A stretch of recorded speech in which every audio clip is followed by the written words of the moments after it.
Oromoon akka ammaatti salphatee beekuu jira. Dhugaadhaa kun dhugaa miti. Oromoon akka ammaatti salphatee beekuu miti. Oromoon akka ammaatti falmatee beekuu falmiitti jira. Torbaniin hanqaaquuf deema. Nuti dhaloota didedha. Kan dinne nagaa miti. Roorroo.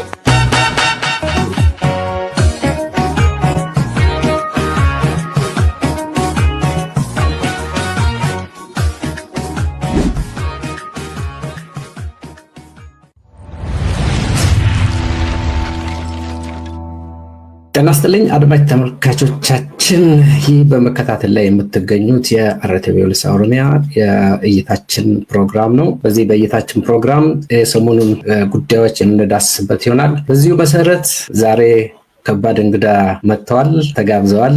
የዛሬ እንግዳችን የአቦቦ የከፍተኛ አማካሪ ናቸው። እሳቸውም ጃልጅሬኛ ጉደታ ናቸው። ጃልጅሬኛ ጉደታ እንኳን በሰላም መጡ። እግዚአብሔር ይስጥልኝ ለማየው። እንግዲህ አርቲቪ ኦሮሚያ ኤራዲያ ላልቅ ስራዎች እየሰራ ነው። ስለዚህ በየጊዜው ወቅታዊ የሆኑ ጉዳዮችን እያነሳችሁ ህዝባችን ንቃተ ህሊናውን ከፍ እንዲያደርግ የምትሰሩት ስራ የሚደነቅ የሚበረታታ ነው። አመሰግናለሁ። ጃልጅሬኛ እርሶም ጥሪዎችን አክብረው በሰላም ወደዚህ ፕሮግራም ጥያቄያችንን አክብረው እርሶም ስለመጡ በጣም እናመሰግናለን። በአድማጭ ተመልካቾቻችንን ስም በዚሁ ላመሰግኖት እወዳለሁ።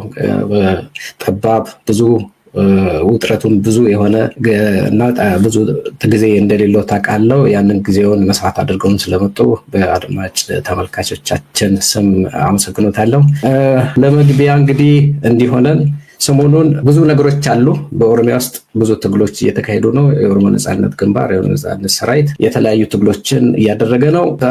በተቃራኒው የመንግስት ወይም የብልጽግና ጀነራሎች ወይም አዛዡ በተለይ እየወጡ በተለያየ ጊዜ እጃቸውን ሰጡ፣ ተማረኩ እና የኦሮሞ ነጻነት ሰራዊት እጁን እየሰጠ ነው። አዛዦቻቸውን በሰላም እየገቡ ነው። ጥሪ በተደረገላቸው መሰረት እየመጡ ነው፣ እጃቸውን እየሰጡ ነው እያሉ ብዙ ዲስኩሮችን ሲያስተላልፉ እንሰማለን። በተቃራኒው ግን ጦርነቱ በጣም ተስፋፍቶ የፒፒ ሰራዊትን ከየጎሬው ከየኦሮሚያ የተለያዩ ዞኖች በትልቅ ድል እና ምርኮ የተለያዩ የመሳሪያዎችን በመማረክ ብዙዎችን ከጥቅም ውጭ በማድረግ ያለውን የብልጽግና እንቅስቃሴን ከየቀበሌው በየጓዳ ጎድጓዳ ውስጥ ያለውን ኔትወርካቸው ወይም ያለውን መዋቅሩን እያፈራረሰ እስከ ፍንፍኔ ዙሪያ ድረስ በፍንፍኔም ሊኖሩ ይችላሉ፣ እርሱ ይነግሩናል።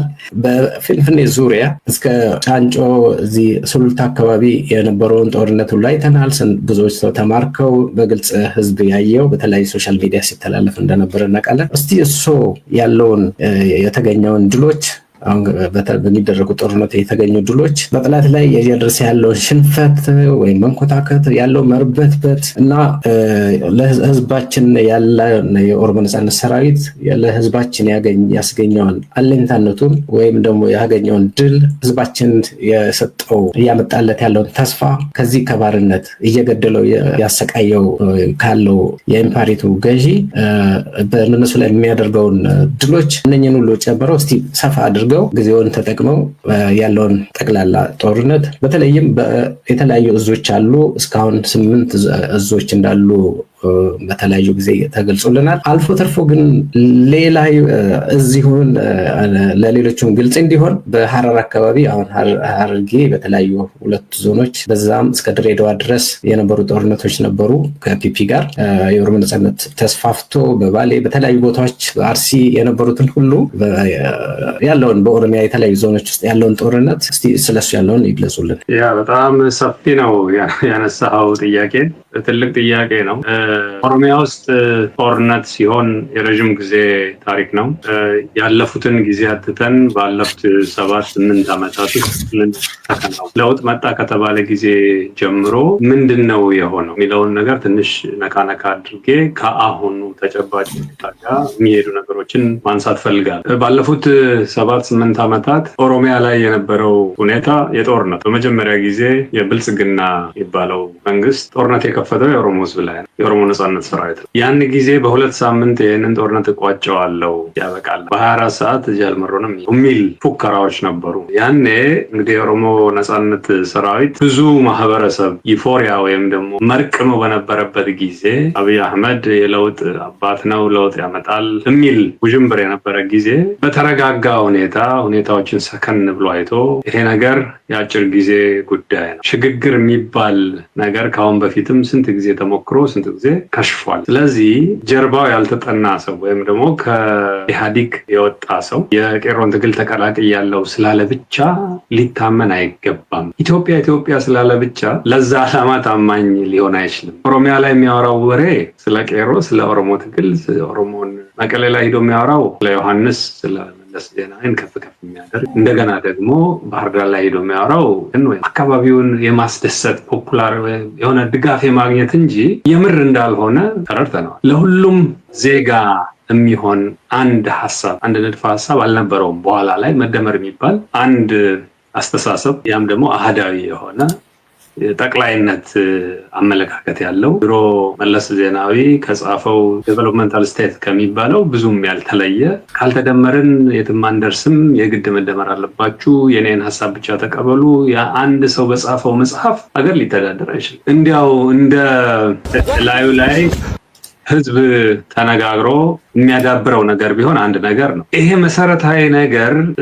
ህዝብን የማያሳትፍ፣ ህዝብ በራሱ ላይ የማይወስን፣ የራሱን ስርዓት የማይገነባ ሆኖ ሲሆን ወደ ጦርነት መግባት አይቀሬ ነው የሚሆን። ስለዚህ ጦርነቱ ቀጠለ። የኔን ሀሳብ ካልተቀበላችሁ በሚለው በእብሪት ጦርነት ጀመረ። የኦሮሞ ነጻነት ሰራዊትን በአጭር ጊዜ ያጠፋለው፣ ከዚያ በኋላ ወደ ሌሎች አካባቢዎች ሄጄ ያው ንጉስ ሆናለሁ የሚለው ሀሳቡ ሲጀምረው ቀላል አልሆነ። ኦሮሚያ ላይ በምድር ብዙ ሰራዊት አጉዘው በመኪናዎች ነው የሚቆጠረው እንጂ በሰው ቁጥር አልነበረም። በመኪናዎች 100 መኪና፣ 120 መኪና፣ 140 መኪና እየተባለ ነው የሚቆጠረው።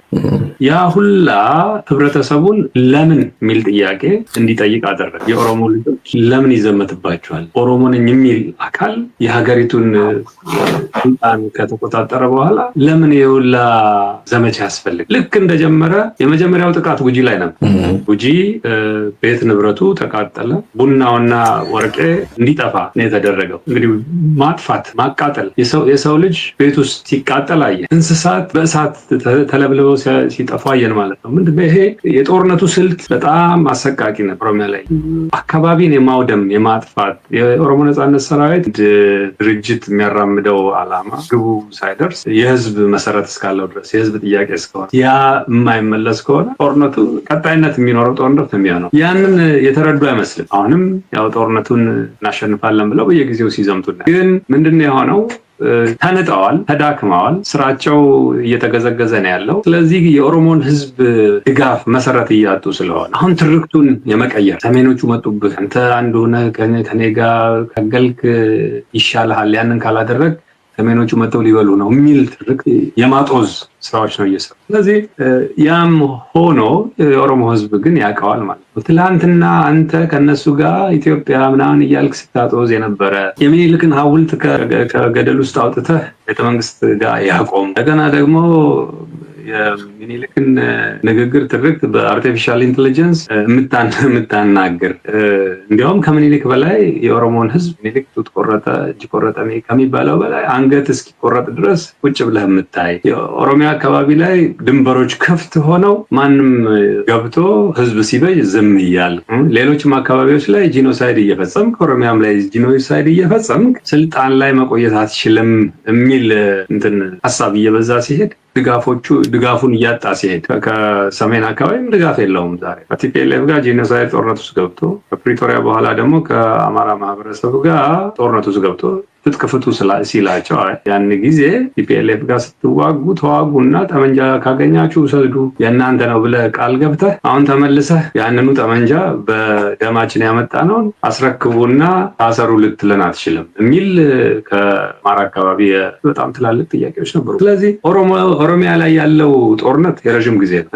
ከለውጡ ጊዜ ከማግስቱ ጀምሮ ከ2019 ጀምሮ እስከ ዛሬ ድረስ አንድም ቀን ሳይቆም በቀጣይነት ሲናጥ የነበረ የነበረ ሲዋጋ የነበረ ለዚህም ሰውዬ ሽንፈት፣ ድክመት፣ ኢኮኖሚ ውድቀት፣ የዲፕሎማሲ ድቀት እንደገና ደግሞ ሌሎችም ጦርነቶች ውስጥ ገብቶ ኪሳራ ውስጥ እንዲገባ ያደረገው መሰረታዊ የሆነ የኦሮሞ ጥያቄ ስላለ ነው። ችላ ብለኸው የምታልፈው ጉዳይ አይደለም።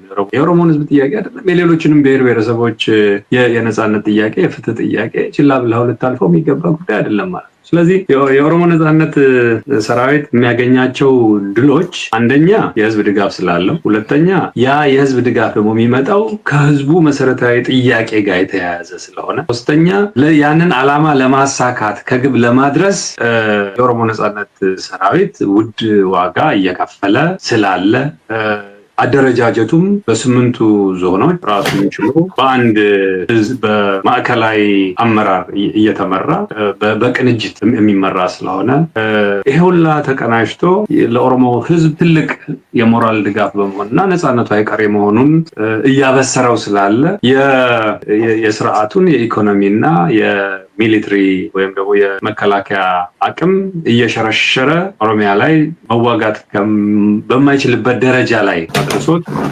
ከፊት ለፊት ቆሞ ከመዋጋት መንግስት እንደ ጎሬላ፣ የኦሮሞ ነጻነት ሰራዊት ደግሞ ቦታዎችን ይዞ የመንግስት ሰራዊት ማታ ማታ እየተሽለኮለከ እርምጃ የሚወስድበት ሁኔታ እየተፈጠረ ሁኔታ ነው ያለው። ስለዚህ ባለፉት ሳምንታት ገደማ ደግሞ በየቦታው እርምጃዎች ወስዶ አንጸባራቂ ድሎች አስመዝግቧል። የአንጸባራቂ ድሎቹ እንግዲህ የሚመጡት ከነኚህ ጉዳዮች ነው ማለት እንችላለን። ለወደፊትም ቢሆን የኦሮሞ ነጻነት ሰራዊት ድል ከዚህ በበለጠ እያደገ መሄድ ነው። ማህበረሰባዊ መሰረት ስላለው፣ የጠራ የፖለቲካ አቋም ስላለው፣ የጠራ የህዝብ ጥያቄ ስላለ፣ ያ ጥያቄ ደግሞ የሚመለስበት አግባብ በግልጽ ስላልተቀመጠና አንድ ሰው ሁሉ ነገር ላይ እኔው ብቻዬን ልወስን በሚልበት አግባብ የማህበረሰብ ችግር ስለማይፈታ አቅሙ ከጊዜ ወደ ጊዜ እያደገ እየቆለበተ እያደገ ዛሬ 8 ዞኖች ስንል ቀላል ነገር፣ ብዙ ጣቶች በስሩ ተደራጅተው መንግስት በሚመስል ሁኔታ ነው እየተዋጉ ያሉ። ስለዚህ የኦሮሞ ነጻነት ሰራዊት ድል ከደቡብ ጀምሮ እስከ ሰሜን፣ ከምዕራብ እስከ ምስራቅ ወደ ማዕከሉ እየተሰባሰቡ ወደ አዲስ አበባ ዙሪያ የዲክታተሩን አንገት የማነቅ መተናነቅ ወደዛ የሚሄድ ትግል ነው እየሆነ ያለው ማለት ነው። ያ ጃልጅሬኛ በጣም አመሰግናለሁ ስለሰጠህ ማብራሪያ። እኔ ለመጠየቅ አንዳንድ ነገሮችን የበለጠ ክሊር ለማድረግ የፈለግኩት በዚህ የመንግስት መዋቅር አለ እስከ ቀበሌ፣ ከጠቅላይ ሚኒስትር ቢሮ እስከ ቀበሌ፣ የወረዳ ዞን ደረጃዎች። እኔ አሁን እየተሰማ ያለው ከብዙ ትግል ታጋዮችም እየሰማን ያለው ነገር አሁን አስፋልት ላይ ቀን ቀን ከመሄድ ያለፈ የመከላከያ ሰራዊት ወይም የዚህ የብልጽግና የገዢው ሰራዊት ከዛ ያለፈ በገጠሮች ያለውን የገጠር ቀበሌዎች ውስጥ መዟዟር እንደማይችል፣ የቀበሌ ገበሬ ማህበራቶች ወይም በየገጠሩ ያለው የቀበሌ መዋቅር እንደፈረሰ፣ ይህንን ለማፍረስ አፍርሶ ለህዝቡ ራሱን በራሱ እንዲያስተዳድር እየተደረገ እንደሆነ ይነገራልና ይህንን ለህዝብ የበለጠ ደግሞ ለአድማጭ ተመልካቾቻችን ይህንንም ብትገልጽ ብዬ ነበርና እሷንም አክልበትና ሌላው አንተ ታንዛኒያውም ድርድር ነበርክ ይመስለኛል፣ ከተሳሳትኩ ታርመኛለህ። እና በዚህ መሰረት የነበረውን ሲቹዌሽን ትንሽ አንዳንድ ክሊር ያልሆኑ አሉ። መንግስት አሁን የራሱን መግለጫ ይሰጥበታል። ስላልፈለጉ ነው፣ ሰላም አልፈለጉም ይላል። የማይጠየቅ ጥያቄ፣ የተመለሰ ጥያቄ ጠየቁን የሚሉ መግለጫዎችን የሰጡበትን ነገር አለና እሱን ነገር ክሊር አድርግና አልፎ ተርፎ ከታንዛኒያ ድርድር እድላቸውን አልተጠቀሙም። አሁን ምን እናድርግላቸው? ስለዚህ አሁን ከነበሩበት አስጊ ከነበሩበት ደረጃ አውርደናቸው አሁን ስጋት ወደማይሆኑ ደረጃ አድርሰናቸው እንደውም አሁን 1-6-10 የሚሆኑ መሪዎቻቸው ናቸው። እነሱም ደግሞ በመፈላለግ ላይ ነው፣ ጠፍተዋል፣ በየጫካ ውስጥ እየፈለግናቸው ነው፣ ተበታትነዋል የሚል የኢታማዦር ሹም ብርሃኑ ጁላ ወጥቶ ለህዝብ ንግግር ሲያደርግ ነበር። በዚህ ጉዳይ ሲያናንቀው ነበር። ትንሽ ናቸው፣ አልቀዋል፣ ጠፍተዋል፣ ግማሹም እጁ ሰጥተዋል የሚል ንግግሮችን ነው። ከታንዛኒያ መልስ እውነት የኦሮሞ ነጻነት ግንባር ሰራዊት አቅሙ ተዳክመዋል፣ ስጋት የሚሆን ደረጃ አልደረሰም የሚል እሱንም ጨምርበትና ይሄ በጠላት ላይ ሽንፈት መድረሱ ለምሳሌ በፒፒ ላይ ሽንፈት እየገጠመው መሄዱ ህዝብ ላይ ሰላማዊ ህዝብ ላይ እያደረሰ ያለውን ይሄ ሬሳን በአህያ ጭኖ ለህዝብ ማሳየት በየጊዜው አዳዲስ ትርክቶችን ለመፍጠር ለምሳሌ የክርስቲያን ማህበረሰብን አሁን በአርሲ አካባቢ የነበረው ሽንፈትን ለመሸፈን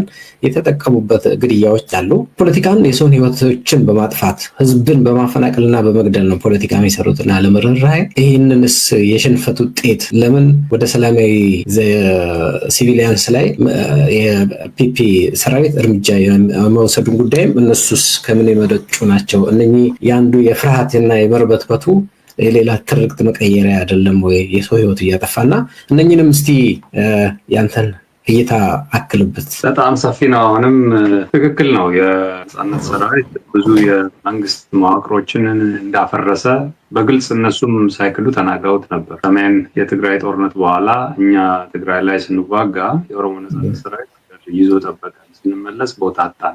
የኦሮሞ ነጻነት ሰራዊት ሀገር ይዞ ጠበቀን እኛ ሰሜን ላይ ስንዋጋ ከትግራይ ጋር የሚል ንግግር የኦሮሚያ ፕሬዝዳንት ሲናገር ነበር ከሆነ ከዚያ በኋላ ያንን መዋቅር መልሶ ለማቋቋም አስተዳደር ምንድነው ቀበሌን ነው የሚል መፈክር ይዘው ሚሊሻ ወደ ታች የማውረድ ጋቸና ገንዳ ጋቸና ስርና የሚባል የእነሱን ስርዓት የሚጠብቅ ኃይል የማቋቋም ልዩ ኃይሎች የማቋቋም የተለያዩ አደረጃጀቶች እያቋቋሙ የኦሮሞ ነጻነት ሰራዊትን በቁጥር የመብለጥ በዓላማ ሳይሆን በቁጥር ለመብለጥ መፍጨርጨሮች ይታዩ ነበር ማለት። ያንንም አድርገው መሰረት እንዳይኖራቸው ቦታ እንዳይይዙ እያደረገ በየጊዜው የእነሱ አስተዳደር እየተሸረሸረ እጅ እየሰጡ ሰራዊቱም ሳይቀር እጅ እየሰጠ ያለበት ሁኔታ ነው ያለው ማለት። ስለዚህ መዋቅር በህዝብ ፍላጎት የማይገነባ ከሆነ ከህዝብ የማይወጣ ከሆነ በሚሊሻና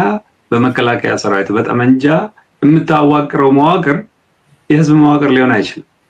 የተወሰኑ ሰዎች ላይ ስልጣን ላይ ያሉ ሰዎች ጥቅም አስከባሪ ነው የሚሆነው። ያ ደግሞ ምንጊዜም ቢሆን የህዝብ ተቃውሞ ይገጥመዋል እና ያ ሁሉ ጊዜ ለኦሮሞ ነጻነት ሰራዊት ግብአት ነው የሚሆነው። በኃይል መዋቅር እናስቀምጣለን። በጠመንጃ ህብረተሰቡን እንደፈለግን ይዘነው ወይም አስረነው ህብረተሰቡን የበለጠ ይባዙኑ እየጨቆኑት ነው ያሉት ማለት። ምን ማለት ነው? የኦሮሞ ነጻነት ሰራዊት ሲዋጋና ሲያሸንፋቸው መዋቅራቸውን ሲያፈርስና ሲንድ ያቆርጣል። ተስፋ የሚቆርጠው ማን ነው? የመከላከያ ሰራዊቱና ሚሊሻ የምትለው በየጊዜው እየተያዘ መሳሪያ እያስረከበ የሚሄደው ተስፋ ሲቆርጥ የኦሮሞ ነጻነት ሰራዊት ስለማይችል ስለሚመታ መንገድ ላይ እየሄደ መንገድ ላይ ያገኘውን ሰው ምንድነው ሰላማዊ ሰው የሚያመርተውን የሚያርሰውን የሚነግደውን ሲገድሉት ያለ ማለት ንጹህ ሰው በቃ። ስለዚህ እነኚህ የብልጽግና ጥቂት ሰዎች ወደታች ወደ ቀበሌ አደረጃጀት ለማውረድ ሲሞክሩ የነበሩት ብዙ ቦታ ላይ ከስራው ነው የተመለሱት ማለት ይቻላል። አልቻሉም። እንዳሰቡት መዋቅራቸውን እስከ ቀበሌ አድርሰው ቀበሌ ላይ እንደፈለጉ ማድረግ የሚፈልጉትን ነገር ማድረግ አልቻሉም። እንዲያውም ቀበሌ ላይ ያሉ ሰዎች ብዙ ጊዜ ትላልቅ ከተማዎች ጋር ቁጭ እያሉ ለተወሰነ ሰዓት ሄደው ህብረተሰቡን ግብር አምጡ ምናምን ብለው አስቸግረው ተመልሰው ወደ መጡበት የመሸጉበት ከተማ ላይ የሚመለሱ አይነት ሰዎች ናቸው። ስለዚህ ወደ ቀበሌ ወደ ገጠር አካባቢ ወርዶ ስራ መስራት ወይም ደግሞ ቀበሌ አካባቢ ላይ ቁጭ ብሎ ህብረተሰቡን በአግባቡ አገልግሎት የመስጠት የሚባል ነገር የለም፣ አይታሰብም። እንዲያውም አንዳንድ ቦታ ላይ ከትላልቅ ከተማዎችም እኮ ወደ ውጭ መውጣት የሚፈራበት ሁኔታ ነው ያለው።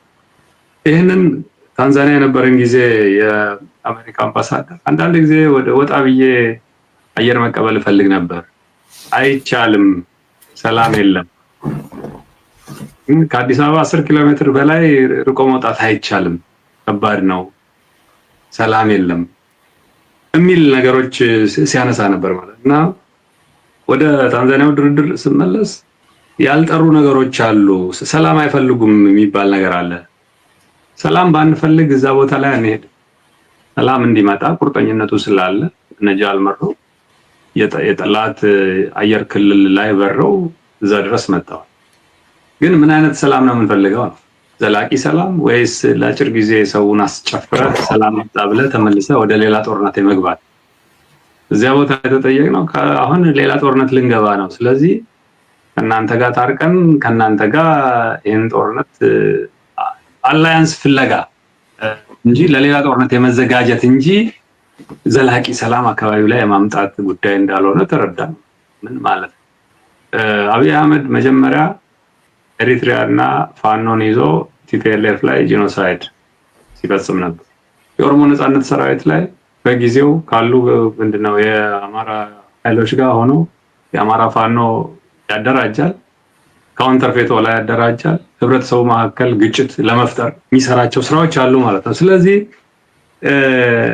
የተወሰነ ኃይል ይዞ ሌላ ኃይል ለመዋጋት የመፈለግ እንጂ ዘላቂ ሰላም የማምጣት አይደለም። እኛ መዋጋት የምንፈልገው ከሌላ ከጎረቤት ብሔር ብሔረሰብ ወይም ከሌላ ጎረቤት ሀገር ጋር አይደለም። እኛ ስንዋጋ የነበረው ለነጻነታችን፣ ለፍትህ ነው፣ ለሰላም አካባቢያችን ላይ ወይም ደግሞ ሀገራችን ቀያችን ላይ ነው ሰላም ያጣን። ያንን ሰላም ማምጣት ደግሞ የሚቻለው ስርዓት ሲገነባ ነው ብለን እና ያንን ስርዓት እንዴት እንገንባ ብለን ስንል ፎርሙላዎች አስቀመጥ። እነኛን ፎርሙላዎች ከተጠቀምን እኛ ስልጣን እናጣለን የሚል ስጋት ስላላቸው መሸሽ ነበረባቸው። ከአቅም በላይ ጠየቁን የሚል ጥያቄ መጣ። ምንድነው ከአቅም በላይ? ህብረተሰቡ በራሱ ጉዳይ ላይ የራሱን ጉዳይ ይወስን ማለት እንዴት ከአቅም በላይ ሆነ? ለራሳችን የጠየቅነው ጥያቄ እኮ አይደለም። ሰላም እንዲመጣ የጠየቅነው ጥያቄ ነው። ለነሱም ጭምር ከጦርነት ውስጥ የሚወጡበት ፎርሙላ ነው ማለት ነው እንጂ አስመስለህ ዛሬ አደባብሰው ቢያርሱ በአረም ይመለሱ የሚባል ብሂል አለ በአማርኛ እና እነሱ የፈለጉት የማደባበስ ልክ አሁን ከዚያ በኋላ እነሳኝን እና ሽሩቤል የተለያዩ ሰዎች ነው ግቡ ምናምን ብለው የሸነገሉበትን መንገድ እንደዚያ አይነት አካሄድ ነው የሚፈልጉት፣ ፕሮቴክሽን ነው የሚፈልጉት። ያ ደግሞ መልስ አይሆንም፣ ወይም ደግሞ የህዝብ መልስ አይሆንም። ዘላቂ የሆነ መፍትሄ አያመጣም፣ ሰላም አያመጣም፣ ፍትህ አያመጣም። ፍትህ የሚመጣበትን መስመር በስርዓቱ በቅጡ አስቀምጥ። ምንድነው the rule of the game ወይም ደግሞ ኢትዮጵያ ውስጥ የሆነው እና አብይ አህመድ ባጭሩ ለማለት መኪና መንዳት ሳይችል መኪና ውስጥ ገብቶ ሃይዌይ ላይ የሚጋልብ አይነት ሰው ነው የሆነው። መኪና ስትነዳ መጀመሪያ የትራፊክ ህግ መማር ይኖርባል። ከዛ በፊት ደግሞ የትራፊክ ህግ መኖር ይገባዋል። ያም አይኖር ከሆነ ሰው ሲገጫጭ ይውላል ማለት ነው። ኢትዮጵያ ውስጥ ያለ ፖለቲካ የፖለቲካ መጫወቻው ህግ የለም። የትራፊክ ህግ ከሌለ፣ የትራፊክ ምልክት ከሌለ፣ መሬት ላይ መስመር ከሌለ፣ የትራፊክ ምልክቶች በምትነዳቸው መንገዶች ላይ ከሌሉ፣ ያም መንገድ የተበለሻሸ ከሆነ አንተም የመንዳት እና የትራፊክ ህግ ማታቅ ከሆነ እንዲያውም ደግሞ መኪናው የቴክኒክ ችግር ካለበት ያንን መኪና ያንን መንገድ ልትጠቀምበት ብትሞክር ምንድን ነው የሚሆነው? አደጋው መገልበጥ፣ መከስከስ፣ መሞት ነው የሚሆነው ማለት ነው። በፖለቲካ አግባር ኢትዮጵያ ውስጥ የሚሆነው ሲጀመር ኢንስቲትዩሽን ወይም ደግሞ መኪናው በተወሰኑ ሰዎች ቁጥጥር ስር ያለ ነው። ህጉ የተበላሻሸ ነው፣ እንደፈለገ የሚደረግ ነው። ለሁሉም ሰው እዚያ ምንድነው ህግ አግባብ ውስጥ ገብቶ እንዲሳተፍበት አልተፈቀደለት። ሶስተኛ ሹፌሩ በራሱ ህጉን ለራሱ ጥቅም የሚያውል እንጂ ለህብረተሰቡን አሳትፎ የጋራ ነው የኔ ነው እንዲል እያደረገው አይደለም ያለው ማለት ነው። ስለዚህ በእንደዚህ አይነት ሁኔታ ውስጥ መግባባት አይኖርም። ይኸውላ ምንድነው መንገድ ላይ የሚሄድ ትራፊክ ህግ ባለበት ሁኔታ ላይ ምንም ሳይገጫጭ ይንቀሳቀሳል። አደጋ እንኳን ቢኖር በጣም ትንሽ ነው። ግን የፖለቲካ ህጉ ስርዓቱ ሳይኖር ህጉ ደግሞ በስርዓቱ ማን ያወጣዋል ማን ይተገብረዋል የሚለው ምንድነው አግባብ ሳይቀመጥ ፖለቲካ እናካሄድ ስትል መጨረሻው ጦርነት ነው የሚሆነው። አሁን ምርጫ አይካሄድ ሚል ነበር መጀመሪያ ላይ ከትግራይ ጋር ነበር። ያ በጊዜው ምርጫ እናደርጋለን። ፌደራል ምርጫ ቦርድ ደግሞ አሁን የሚደረገው ምርጫ ህጋዊ አይደለም። እንደዚህ አይነት ጉዳይ ነው ወደ ጦርነት ያስገባል።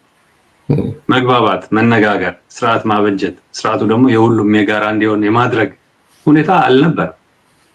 አሁንም ያ መግባባት የለም። ኦሮሚያም ላይ የለም ከኦሮሞ ነጻነት ሰራዊት ጋር፣ ትግራይም ላይ የለም ከቲዲኤፍ ወይም ቲፒኤልኤፍ ጋር፣ አማራ አካባቢ የለም። እንዲያውም ወደ ጎረቤት ሀገር እንትን እያለ ነው እና ከምን ይመነጫል የሚለው የፖለቲካ ሜዳውን መጫወቻ ህጉን የማስቀመጥ የጋራ የሆኑ ሁላችንም የምንተማመንባቸው ኢንስቲትዩሽንስ ተቋማት መገንባት፣ ከዚያ በኋላ ደግሞ ህግጋቱን በጋራ ማስቀመጥ፣ ህብረተሰቡ ነፃ ሆኖ ምርጫ እንዲያካሄድ ማድረግ፣ ህዝቡ ከመረጠ በኋላ ደግሞ ሴኩሪቲ ሴክተር የምንላቸው የአንድ ፖለቲካ ፓርቲ መጠቀሚያ እንዳይሆኑ ማንም ፖለቲካ ካሸነፈ ያሸነፈውን በህዝብ የተመረጠውን አካል ከምንድነው አክብረው ከሱ መመሪያ ተቀብለው የህዝብን ፍትህና ሰላም የመጠበቅ ግዴታቸውን እንዲወጡ እንዲህ አይነት ፎርሙላ ነው እንዲቀመጥ እና እነሱ እድላቸውን አልተጠቀሙበትም። እኛ እድል ፍለጋ አይደለም እዛ ሄድነው። እኛ እዛ ሄድነው ችግር ለመፍታት ነው። እነሱ ናቸው እድሉን ያልተጠቀሙበት። ሰላም የማምጣት የራሳቸውንም የወደፊት ዕጣ ፈንታ የሚያቃና የሚያስተካክል እንዲያው በፖለቲካ ህይወት ውስጥ መኖርም ከፈለጉ በስርዓቱ አሸናፊ ሀሳብ ካላቸው ማለት ካልሆነ ደግሞ በሰላም መኖር የሚችሉበትን ሁኔታ መገዳደል የሚቆምበትን ሁኔታ ነው እኛ ልናስቀምጥ። ያንን አልፈለጉም። እኛ እድል ፍለጋ እዛ የለንም። ችግር ለመፍታት ጦርነት ለማቆም ፍትህ እንዲመጣ ለማድረግ ነው እንጂ በዛ ቦታ የነበር ነው እድል ፍለጋ አይደለም። ከዚያ በኋላ ስጋት የማይሆንበት ደረጃ ላይ ደርሷል። ስጋት ባይኖር እኮ ስጋት የማይሆንበት ደረጃ ደርሷል ላይ ሲጀመር ስጋት ስላላቸው ነው። አሁን ስጋት አይደለም እና ስጋት ባይሆን እኮ ስጋት አይደለም ብሎ መናገር ራሱ አያስፈልግም ቢሆንስ። እና እንደዚያ ካሉ በኋላ ደግሞ ትንሽ ቆይተው ይሄን ያህል ሰው እጁን ሰጠን፣ ይሄን ያህል ሰው ተነጋገርንና በሰላም ገባ፣ አሁንም የቀሩ አሉ የሚል ሁልጊዜ ኮንሲስተንት ያልሆነ ሁልጊዜ የመዋሸት የመዘላበድ ስራዎች ሲሰሩ ታያለህ ማለት። ኢፍትሃዊነት ካለ ሁልጊዜ የሚያሰጋ ነገር አለ ማለት። ጠመንጃ ይዞ ለመንግስት አልገዛም የሚል ኃይል ካለ ሁልጊዜ ስጋት አለ። ያ ጠመንጃ እኮ ህይወት ነው የሚያጠፋው። ያ እንዲቆም ማድረግ የምትችለው ሞኖፖሊ ኦፍ ቫዮለንስ የሚኖረው አካል ቅድም ባልነው ስርዓት መልኩ ሲገነባ ብቻ ነው። ይሄ መንግስት የኔ ነው፣ ያገለግለኛል፣ የኔን ሰላም ይጠብቃል፣ የኔን ፍትህ የሆነ ስራ ይዘረጋልኛል ብሎ የሚያስብ ማህበረሰብ የማይፈጠር ከሆነና ይሄ መንግስት ጨቋኝ ነው፣ ይሄ መንግስት በዝባዥ ነው፣ ይሄ መንግስት አያከብረኝም፣ ስጋቴ ነው፣ የህልውናዬ ስጋት ነው ብሎ የሚያስብ የተደራጀ አካል እስካለ ድረስ ተደራጅቶ ጠመንጃ ይዞ ጫካ ያለ አይደለም በአስተሳሰብ ደረጃ እንኳን ካለ ስጋት መሆን ነበረበት። እንዴት አያሰጋም? ሰው የፖለቲካ አቋም ኑሮ ጠመንጃ ይዞ ወጥቶ አልገዛም ለአንተ የፖለቲካ ጥያቄ አለኝ። ያ ደግሞ የፖለቲካ ጥያቄ የብዙ ማህበረሰብ ድምፅና ድጋፍ ሲኖረው በጣም ሊያሰጋቸው ይገባል። የማይሰጉ ከሆነ እውነት እነኚህ ሰዎች ደንዝዘዋል ማለት። ግን ሳይሰጉ ቀርተው ሳይሆን ያው ስጋታቸውን በቃላታቸው ለመሸፈን ሌሎች ደጋፊዎቻቸውን ለማበረታታት አለን አልሞትንም፣ ስለዚህ የኦሮሞ ነጻነት ሰራዊት አያሸንፈንም ብሎ ለማበረታታት ነው። ይሄ ደግሞ ምንድን የሚያሳየው የኦሮሞ ነጻነት ሰራዊት ሊያሸንፋቸው ስጋታቸው ሆኖ የህዝብ ድጋፍ ኖሮት ከጊዜ ወደ ጊዜ እያደገ እንዳለ አመላካች ነው የሚሆነው ማለት ነው። ጃልድሬኛ ምናልባት ካድሬዎቻቸው ከየጓዳ ጎድጓዳው ለምሳሌ የዞን ካድሬዎች፣ የወረዳ ካድሬዎች፣ የቀበሌ ካድሬዎች አሉ።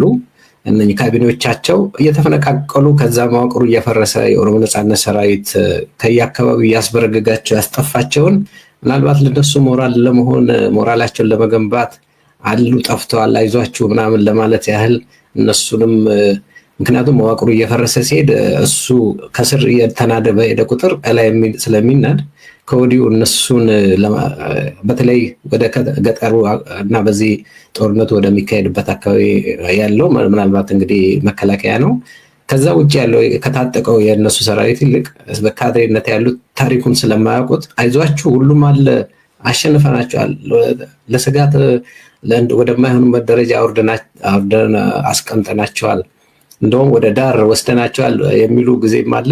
እንደውም አንዳንዴ እኮ ሸኔ ምናምን እያሉ በየገጠር ውስጥ በዱላ እና ገጀራ ይዘው መፈለግ ሁሉ ጀምሯል፣ እንደ ዱኩላ ማለት ነው። እና የዚህን ያህል የሚያደርጉ ምናልባት እነሱን ሞራላቸው ተነክተው እንዳይፍረከረኩ ለማድረግ የተጠቀመበት ቢሆን የሚል ነው። ሌላው ምናልባት ቅድም እንደጠየኩ የኦሮሞ ነጻነት ሰራዊት ባሸነፋቸው ቦታዎች በተለያዩ ዞኖች በወሰደባቸው እርምጃ ሽንፈት ስለገጠማቸው እነሱ ደግሞ በተቃራኒው ሰላማዊ ህዝብን እየገደሉ ቤታቸውን እያቃጠሉ የተለያዩ እንትኖችን ይሰራሉ። ከዛ አልፎ ደግሞ የራሳቸው ፋኖች በኦሮሚያ ውስጥ አደራጅተው በፋኖነት የኦሮሞን ህዝብ ከየሰፈሩ እያፈናቀሉ እያጠፉ ያሉበት ጉዳይ አለ። ሌላኛውን ደግሞ ኦሮሞ ሲሆኑትን ደግሞ የሚገሉበት የራሳቸው ሸኔ የሚባል የራሳቸው መዋቅር ያላቸው ህቡ የሆነ መዋቅርን ተጠቅመው የኦሮሞ ነጻነት ሰራዊት እንዳደረገ ለማስመሰል የሚጠቀሙበትም እንዳለ ብዙ ህብረተሰብን በኦሮሚያ ውስጥ እየበደሉ እና እያፈናቀሉ ንብረታቸውን እየወሰዱ እየወረሱባቸው እያፈኑ መኪና እያስቆሙ እያፈኑ በብዙ ሚሊዮን ብር በመንግስት ባንክ እስኪገባ ድረስ በመንግስት አካውንት እየተከፈለ ሰው እንደመልቀቀም የደረሱበት ጊዜያት። ይሄ እንግዲህ የመንግስት ትልቁ መዋቅር ነው። ይሁሉ አሉ። አልፎ ተርፎ የኦሮሞ ነጻነት ግንባር ያለውን ትግሉን ጥንካሬውን አሁን ያለበትን በመንግስት ላይ እርምጃ እየወሰደ እንደሆነ የተለያዩ አጠር ያለ ቪዲዮዎችን እናድርግና ከዚህ ጋር እንደማጠቅላላ አድርገን ከዚህ አርስት እንወጣለን። አንዴ ቪዲዮዎችን ላሳይህና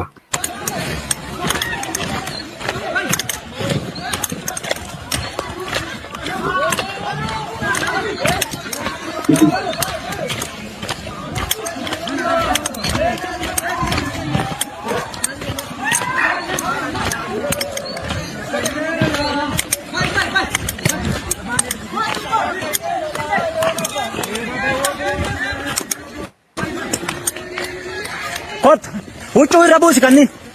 Huccuu irra buusi. Akka isaanii harreetti hin feenu nam. Hey! Huccuu irra buusi. Akka isaanii harreen nama hin feenu huccuu irra buusi. Ijoollee hoo እና ወደሚቀጥለው ጥያቄ እንሄዳለን። ያ እዚህ ክሊፕ ላይ የሚናገራቸው ነገሮች ከሰራዊቱ አዛዥ የሚሰማ ድምፅ ነበር። ምንድነው የተገደለው ሰራዊት ላይ ልብስ አስቀምጥበት፣ እኛ እንደነሱ መሬት ላይ አንቆትትም፣ ያ ጀግንነት አይደለም፣ እኛ የራሳችን ባህል አለ፣ ልብስ አልብሱት እና ለፉ ነው የሚለው የሚናገረው። በተጻራሪው እነሱ ሰራዊት ነው ያሉትን ሰው ካገኙ ከገደሉ የሰው እንደገና ደግሞ ንጹሃንም ሰው ከገደሉ በኋላ አህያ ላይ ጭነው ህብረተሰቡ እንዲያየው ምናምን የሚያደርጉበት ሁኔታ ነው ያለው። ያ ኢሞራላዊ ነው። ያ ሞራል የሚሰማን ትክክልና ትክክል ያልሆነ ነገር የምናቅ ባህል ካለው ማህበረሰብ የተፈነን እንደነሱ አይደለንም ይላል። እንደነሱ የሚለው የስርዓቱ ርህራሄ ሳይኖረው ለሰው ልጅ ምንም ክብር የሌለው መሆኑን ለማሳየት ነው ማለት ነው። እና እንደዚህ የሚያደርጋቸው ምንድነው? ስርዓቱ እንደው ጭካኔ በጣም የተሞላበት እንደ ርህራሄ የሌለበት እንደገና ደግሞ ከሞራል ውጭ የሆኑ ስራዎች የሚሰሩት ለምንድን ነው ብለህ ካልክ ተስፋ ከመቁረጥ ተስፋ ቆርጠው ሌላውንም ሰው ተስፋ ማስቆረጥ እንችላለን፣ እኛ እንዲህ ጨካኝ ነን፣ እንዲህ እያደረግን ነው ምናምን ብለን ጥንካሬ ካሳየን ሰውን ልናስፈራራው እንችላለን ብሎ ከማሰብ ነው ማለት እንዳልከው እነሱ ጠፍተዋል እኛ ብቻ ነን ያለ ነው ብለው ሲሉ የፈረሰው መዋቅራቸውን መልሰው ለመገንባት ሰውን ሊያሰማሩት ስለሚፈልጉ ፒስ ኢንፎርም እያደረጉት ነው። በተለያየ ጊዜ እንደዛ ተሞክሮ ወደ ቀበሌ የተሰማሩ ሰዎች ሚሊሻዎች ሳይቀሩ የኦሮሞ ነጻነት ሰራዊትን ፈልጉ ብለው ተሰማርተው ያለቁበት ሁኔታ ነበር። እዚህ እንደሆነ 15 ሚሊሻ በአንድ ጊዜ ምንም እንትን የሌላቸው ልምድ የሌላቸው የሚማረኩ ብዙ ጊዜ የምታያቸው ሚሊሻዎች ምንም መተኮስ ምናምን እንኳን የሚችሉ አይደል። ጦርነቱ ተመጣጣኝ አይደለም። የኦሮሞ ነጻነት ሰራዊት ምን ነው ልምድ አለው፣ መዋጋት ይችላል ማለት ይችላል። ለነሱ ዓላማ ምንድነው ብለህ ካልከኝ ጦርነቱን ሎካላይዝ ማድረግ አካባቢ ላይ ብቻ እንዲገደብ፣ ከሚሊሻ ሰው ሲሞት ቤተሰብ ምናምን ይኖራል ገብተዋል እና እርስ በርሱ ደም ተቃብቶ ከማዕከላዊ ከስርዓቱ ጋር ሳይሆን እርስ በራሱ ወንድም እንገደለ ምናምን የሚል ትርክ ለመፍጠር የሚፈጥሩት ሆን ብለው የሚፈጥሩት ነው ማለት። ወንድሙን እንዳይገድል ማድረግ ያለባቸው ስርዓት መገንባት ነው። ወንድሙ ላይ ኢፍትሃዊነትን የሚፈጽም ከሆነ ወንድሜ ስለሆነ እንዲገድለኝ ቁጭ ብያለሁ አይሆንም። ፍትህ እስኪመጣ ድረስ መፋለም ግድ ነው። ወንድም ይሁን እንዲያው መንትዬም ሆን እኔ ብቻ ልብላ አንተ ምንድነው ሳትበላ በረሃብ ሙት የሚልህ ከሆነ ትቀበላለህ? አትቀበል። እኔ ልጨቁንህ፣ እኔ ብቻ ነኝ መብት ያለኝ፣ ስለዚህ አንተ ለኔ ብለህ ሙት፣ አንተ ለኔ ሳክሪፋይስ አድርግ፣ እኔ አንተን ይዤ ወደ ጦርነት ልካለሁ ብሎ የሚልህ ከሆነ እምቢ ማለት መብት ነው የሚኖርህ ማለት ነው። እና የዞን ካድሬ ወይም ደግሞ ከበታች አካባቢ ያሉትን ሂዱ አድርጉ፣ ስለዚህ ይሄን ፈጽመናል፣ የሉም ጠፍተዋል የሚሉት መከላከያ ምናምን ያሉት ቱባ ምንድነው ጀነራል ምናምን ከአዲስ አበባ የማይወጡ ናቸው። ከፊንፊኔ የማይወጡ እዛው ቁጭ ብለው በሚዲያ ብቻ የሚናገሩ መሬት ላይ ያለውን ሪያሊቲ የማያውቁ ሚሊሻው ሄዶ ሲያልቅ ምንም ግድ የሌላቸው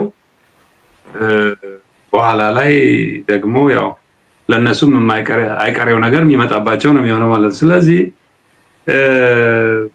ሰላማዊ ሰውን በተሸነፉበት ቦታ ይገድሉና ያው ልክ ድል እንዳመጡ የኦሮሞ ነጻነት ሰራዊትን እንደገደሉ አስመስለው የሚያቀርቡበት ሁኔታ አለ። እርስ በርስ መበረታታት አለን፣ አልሞትንም፣ አልተገረሰስንም።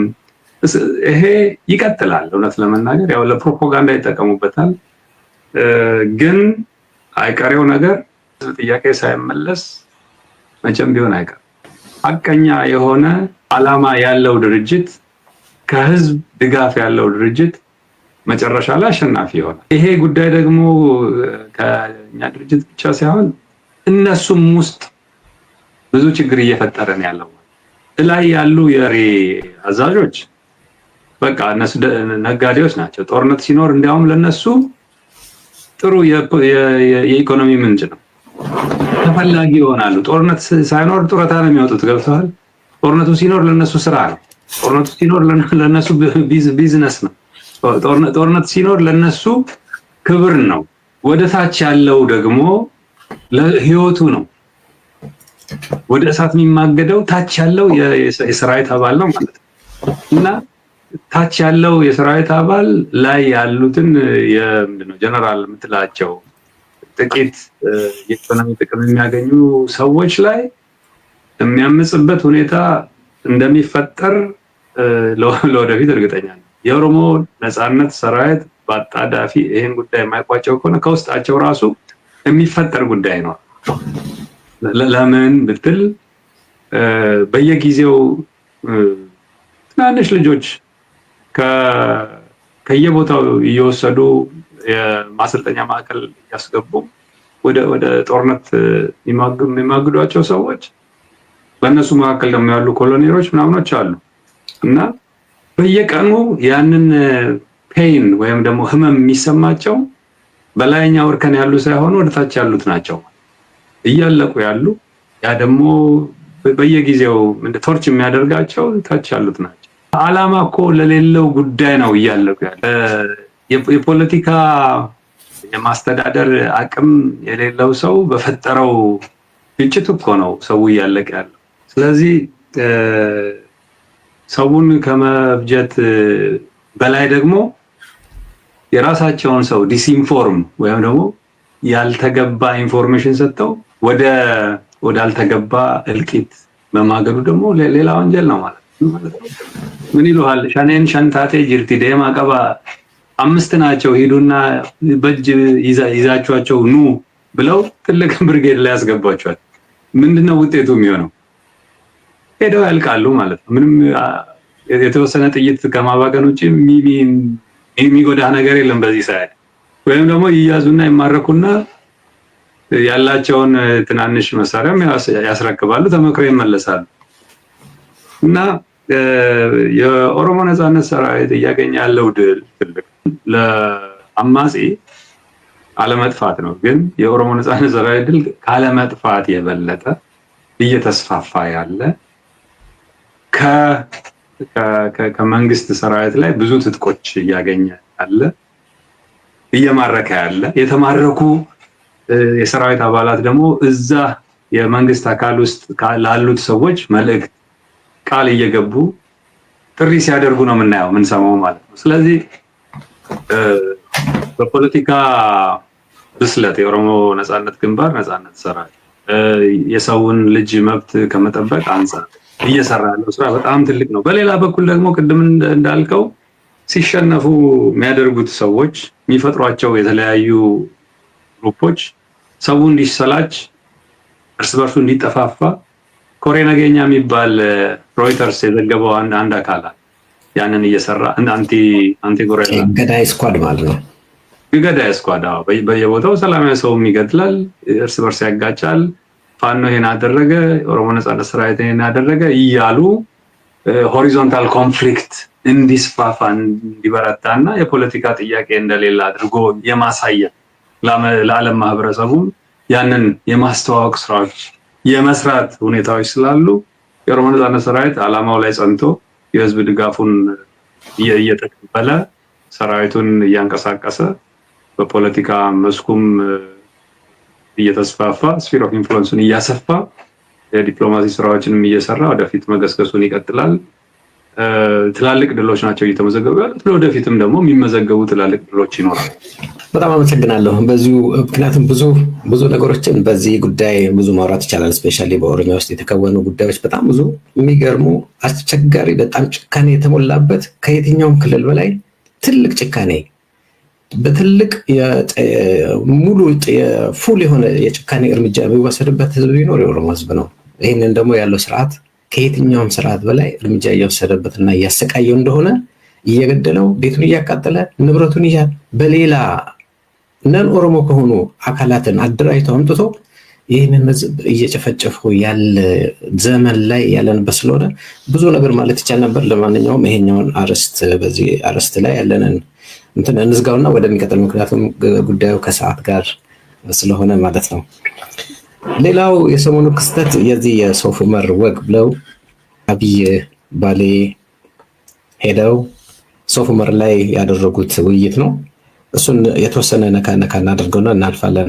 በዚህ ጉዳይ የቀድሞ ፕሬዝዳንቶችን የኦሮሚያ ፕሬዝዳንቶች የነበሩትን እንደነ አባዱላ ገመዳ፣ እነ ኩማ ደመቅሳን፣ እነ ጁነዲን ሳዶን ሌሎችንም ከዛም እንደውም ከትግራይንም ጥሩ ፋርሴ ቡላዎችን ያገኘ እናም ከእንደነ ጌታቸው ረዳና ጀነራል ጻድቃን ገብረትንሳኤ ሌሎችም የተወሰኑ ሰዎችን ይዞ ባሌ ሶፍ ዑመር ተከስቷል። እዛ የራሳቸው ወግ አድርገዋል። በዛ ላይ ግን በጣም የሚገራርሙ ጉዳዮች ተነስተዋልና ሙገሳ አይተን አናቅም። እንደነ አሁን ሌንጮ ባቲ ተወልዶ ያደገበትን ባሌ ሶፍ ዑመር አጠገብ ከብት ሲጠብቅ ሲዛለልበት የነበረ በልጅነቱ በውሃ እየተራጨ ያደገበትን ምድር እኛ እናቀውም ነበር። እርሱ አሳዩን፣ እርሱ ገለጡልን። እይታችንን ገልጠው ገላልጠው አሳዩን። እኛ ላይ የሆነውን እርሱ እይታው ከፍ ያለ ነው። እንዲህ አይነት ሙገሳዎች የበዙበት ነገር ነበርና የአብይ ሙገሳ መሻት እንዴት ታየዋለን? እነሱስ ለማሞገስ የዚህን ያህል እርምጃ መሄዳቸው ራሳቸውን ዝቅ አድርገው እርሱ እያሉ የአብይን ገጽታ ብቻ ለመገንባት መሄድ። ሌላኛው አብይ በዛች ሀገር ስልጣን ከያዘ ጀምሮ የትኛውም ሚኒስትር ስለዛች ሀገር የትኛውም ፕሮጀክት ምርቃት መግለጫ ሲሰጥ አይታይም። ለምሳሌ አንድ ኢንጂነር ለሰራው ግንባታ መግለጫ መስጠት ያለበት ሰው እሱ ሆኖ ሳለ ነገር ግን ሁልጊዜ በየትኛውም ቦታ ላይ መግለጫ ስለዛ ፕሮጀክት መግለጫ የሚሰጠው ፉሊ አብይ ነው። ሌሎቹ ሚኒስትሮች ግብርና ሚኒስትር የለም፣ የውጭ ጉዳይ ሚኒስትር አይታይም። ያሉት የካቢኔ ሚኒስትሮቹ በየትኛውም ቦታ መግለጫ ሲሰጡ አይታይም። በካንቲባ ደረጃ የአዲስ አበባ ውስጥ ግንባታዎች ቢኖሩ መግለጫ የሚሰጠው እሱ ነው። ሁልጊዜ እኔን የሚል በራስ ላይ የመሞት በራስ ላይ ግንባታ መጨነቅ፣ የራስን አሞግሱኝ እናንተ አታሞግሱም፣ በፓርላማ ላይ ወጥቶ ማድነቅ አታውቁም ምናምን እያለ ሁሌ ክስ ያደርጋልና እስቲ እንዴት ታየዋለህ? ይሄንን ጠቅላላ አድርገህ የዚህ የሶፍ ዑመርን ወግ የሶፍ ዑመር ወግ መነሻው ምንድን ነው የሚለውን ነገር ማየት ጥሩ ነው። ትንሽ ድምፅ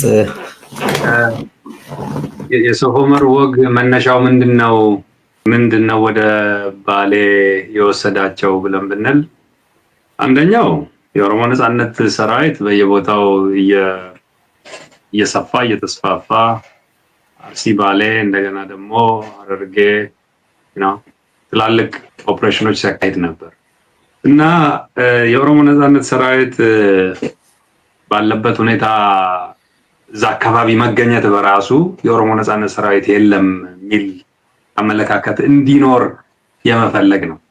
እዚያ የሚሄዱት በመኪና አይደለም፣ በሄሊኮፕተር አካባቢ ታስሶ ምን ብሎ።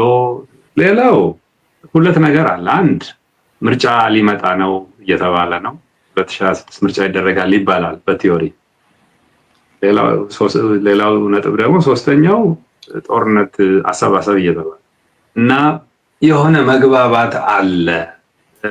የኦሮሚያ ፕሬዝዳንቶች የባለፉትም ያሁኑም ተግባብተው አንድ ሆነዋል። እንዲያውም ከትግራይ አካባቢ ደግሞ የመጡት ከነሱ ጋር ተቀላቅለዋል። ስለዚህ ጦርነትም ቢነሳ እንዲያው ትልቅ አቅም አለ የማስፈራራት አይነት እና መክረዋል። እዛ ሄደው ተነጋግረዋል። ድሮ ኢትዮጵያ ሲባል ያው ወደ ሰሜን ላሊበላ ወይም ደግሞ አክሱም ወይ ምናምን ነው የሚባል። አሁን እዛ መሄድ ይችላል አይችልም? ስለዚህ በቃ እዛ ሄደን እንመካከር። እነኚህም ጌታቸውም ጻድቃንም ደግሞ በቃ ጥሩ ቦታየን ይበሉ። እነ ሌንጮም አብይን ማሞገሳቸው አውደልዳይ ነው። ጀስት ማሽቃበጥ ነው። ለምንድን ነው የሚያሽቃብጠው? ለምንድን ነው የሚያውደለድለው ብለህ ካልከኝ እንጀራው ነው። የሱ ስልጣን ከህዝብ አይደለም የሚመነጨው። የሱ ስልጣን በአብይ ይሁንታ ነው አምባሳደር የሚሆነው። ከፋርሴ ቡላ በምንም አትለየውም። ፋርሴ ቡላ በለው፣ ፋርሴ ቡላ ነው።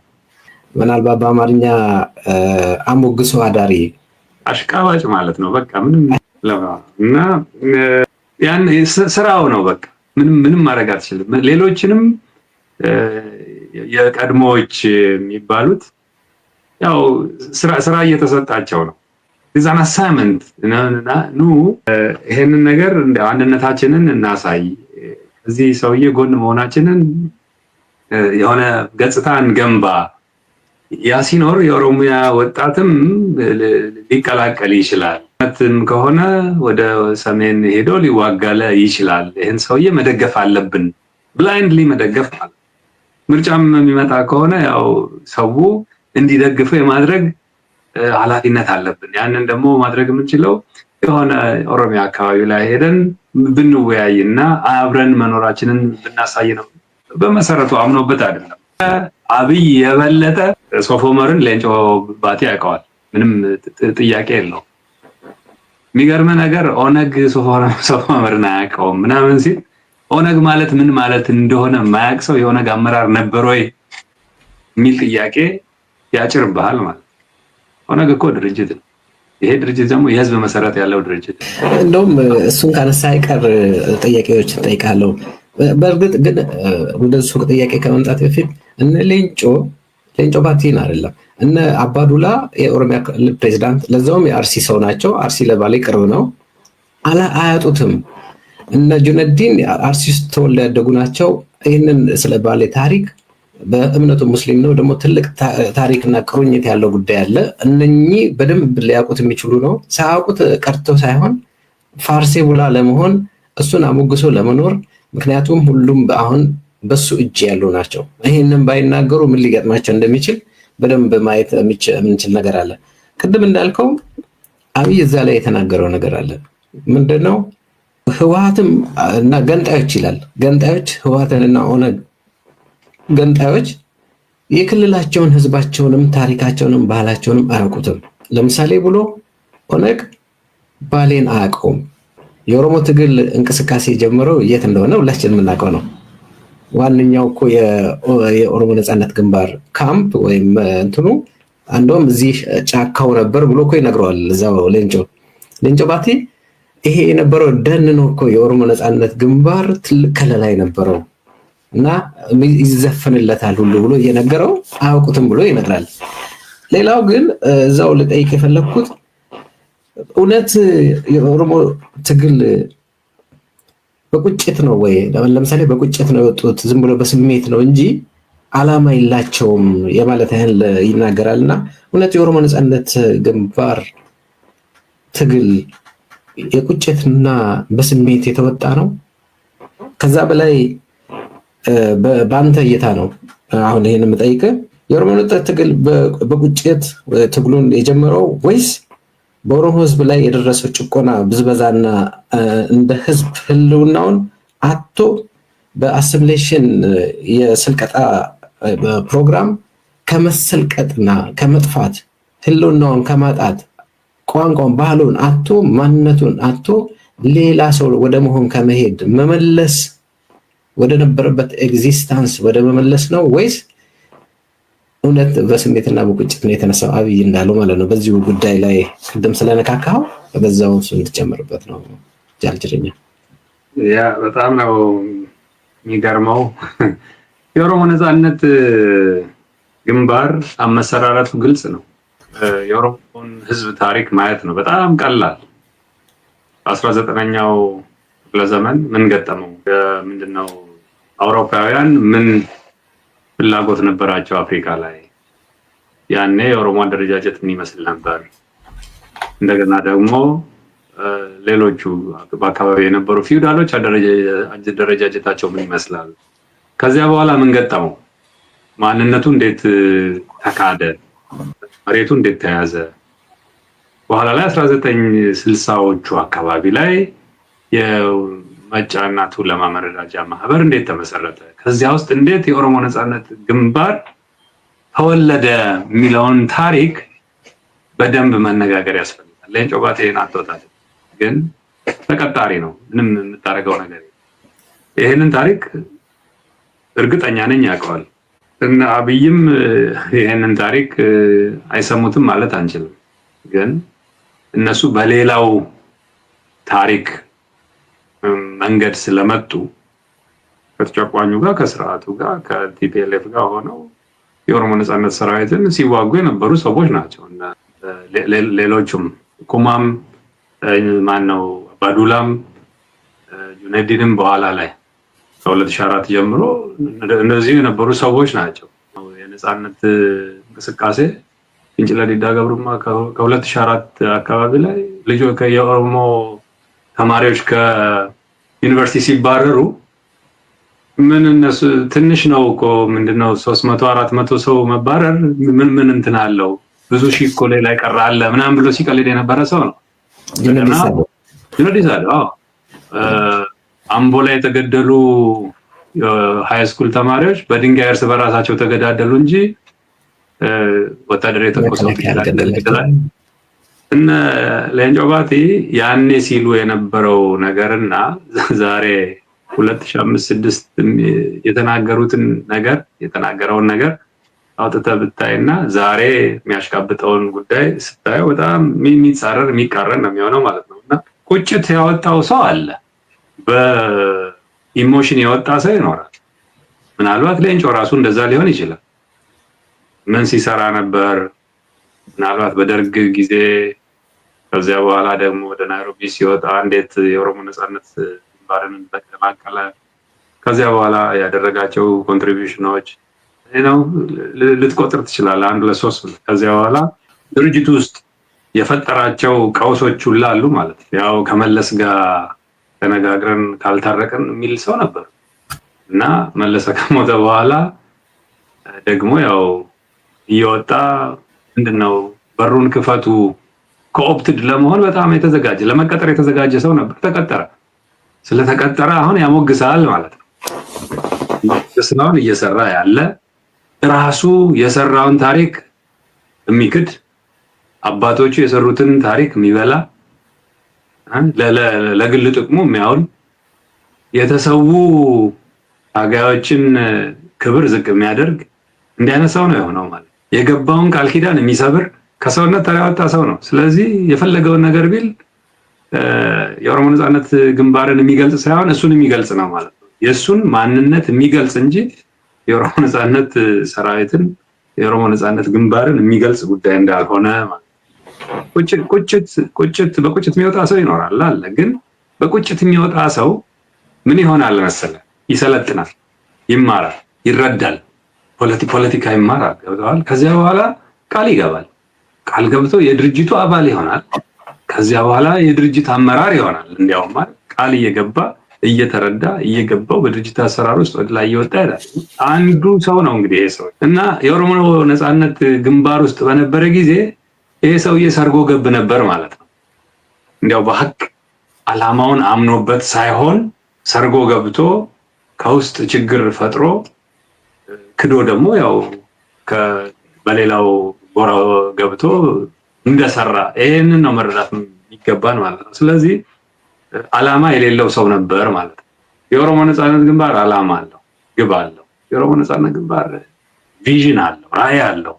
የኦሮሞ ነጻነት ግንባር የሚሰራው ነገር ጠንቅቆ ያውቃል። ለዚህም ነው እኮ ከትውልድ ወደ ትውልድ እየተላለፈ 50 ዓመት ሲኖር አልጠፋም እኮ። ሌሎቹ እኮ ድርጅቶች ከኦሮሞ ነጻነት ግንባር ጋር የተመሰረቱ ድርጅቶች የሉም እኮ።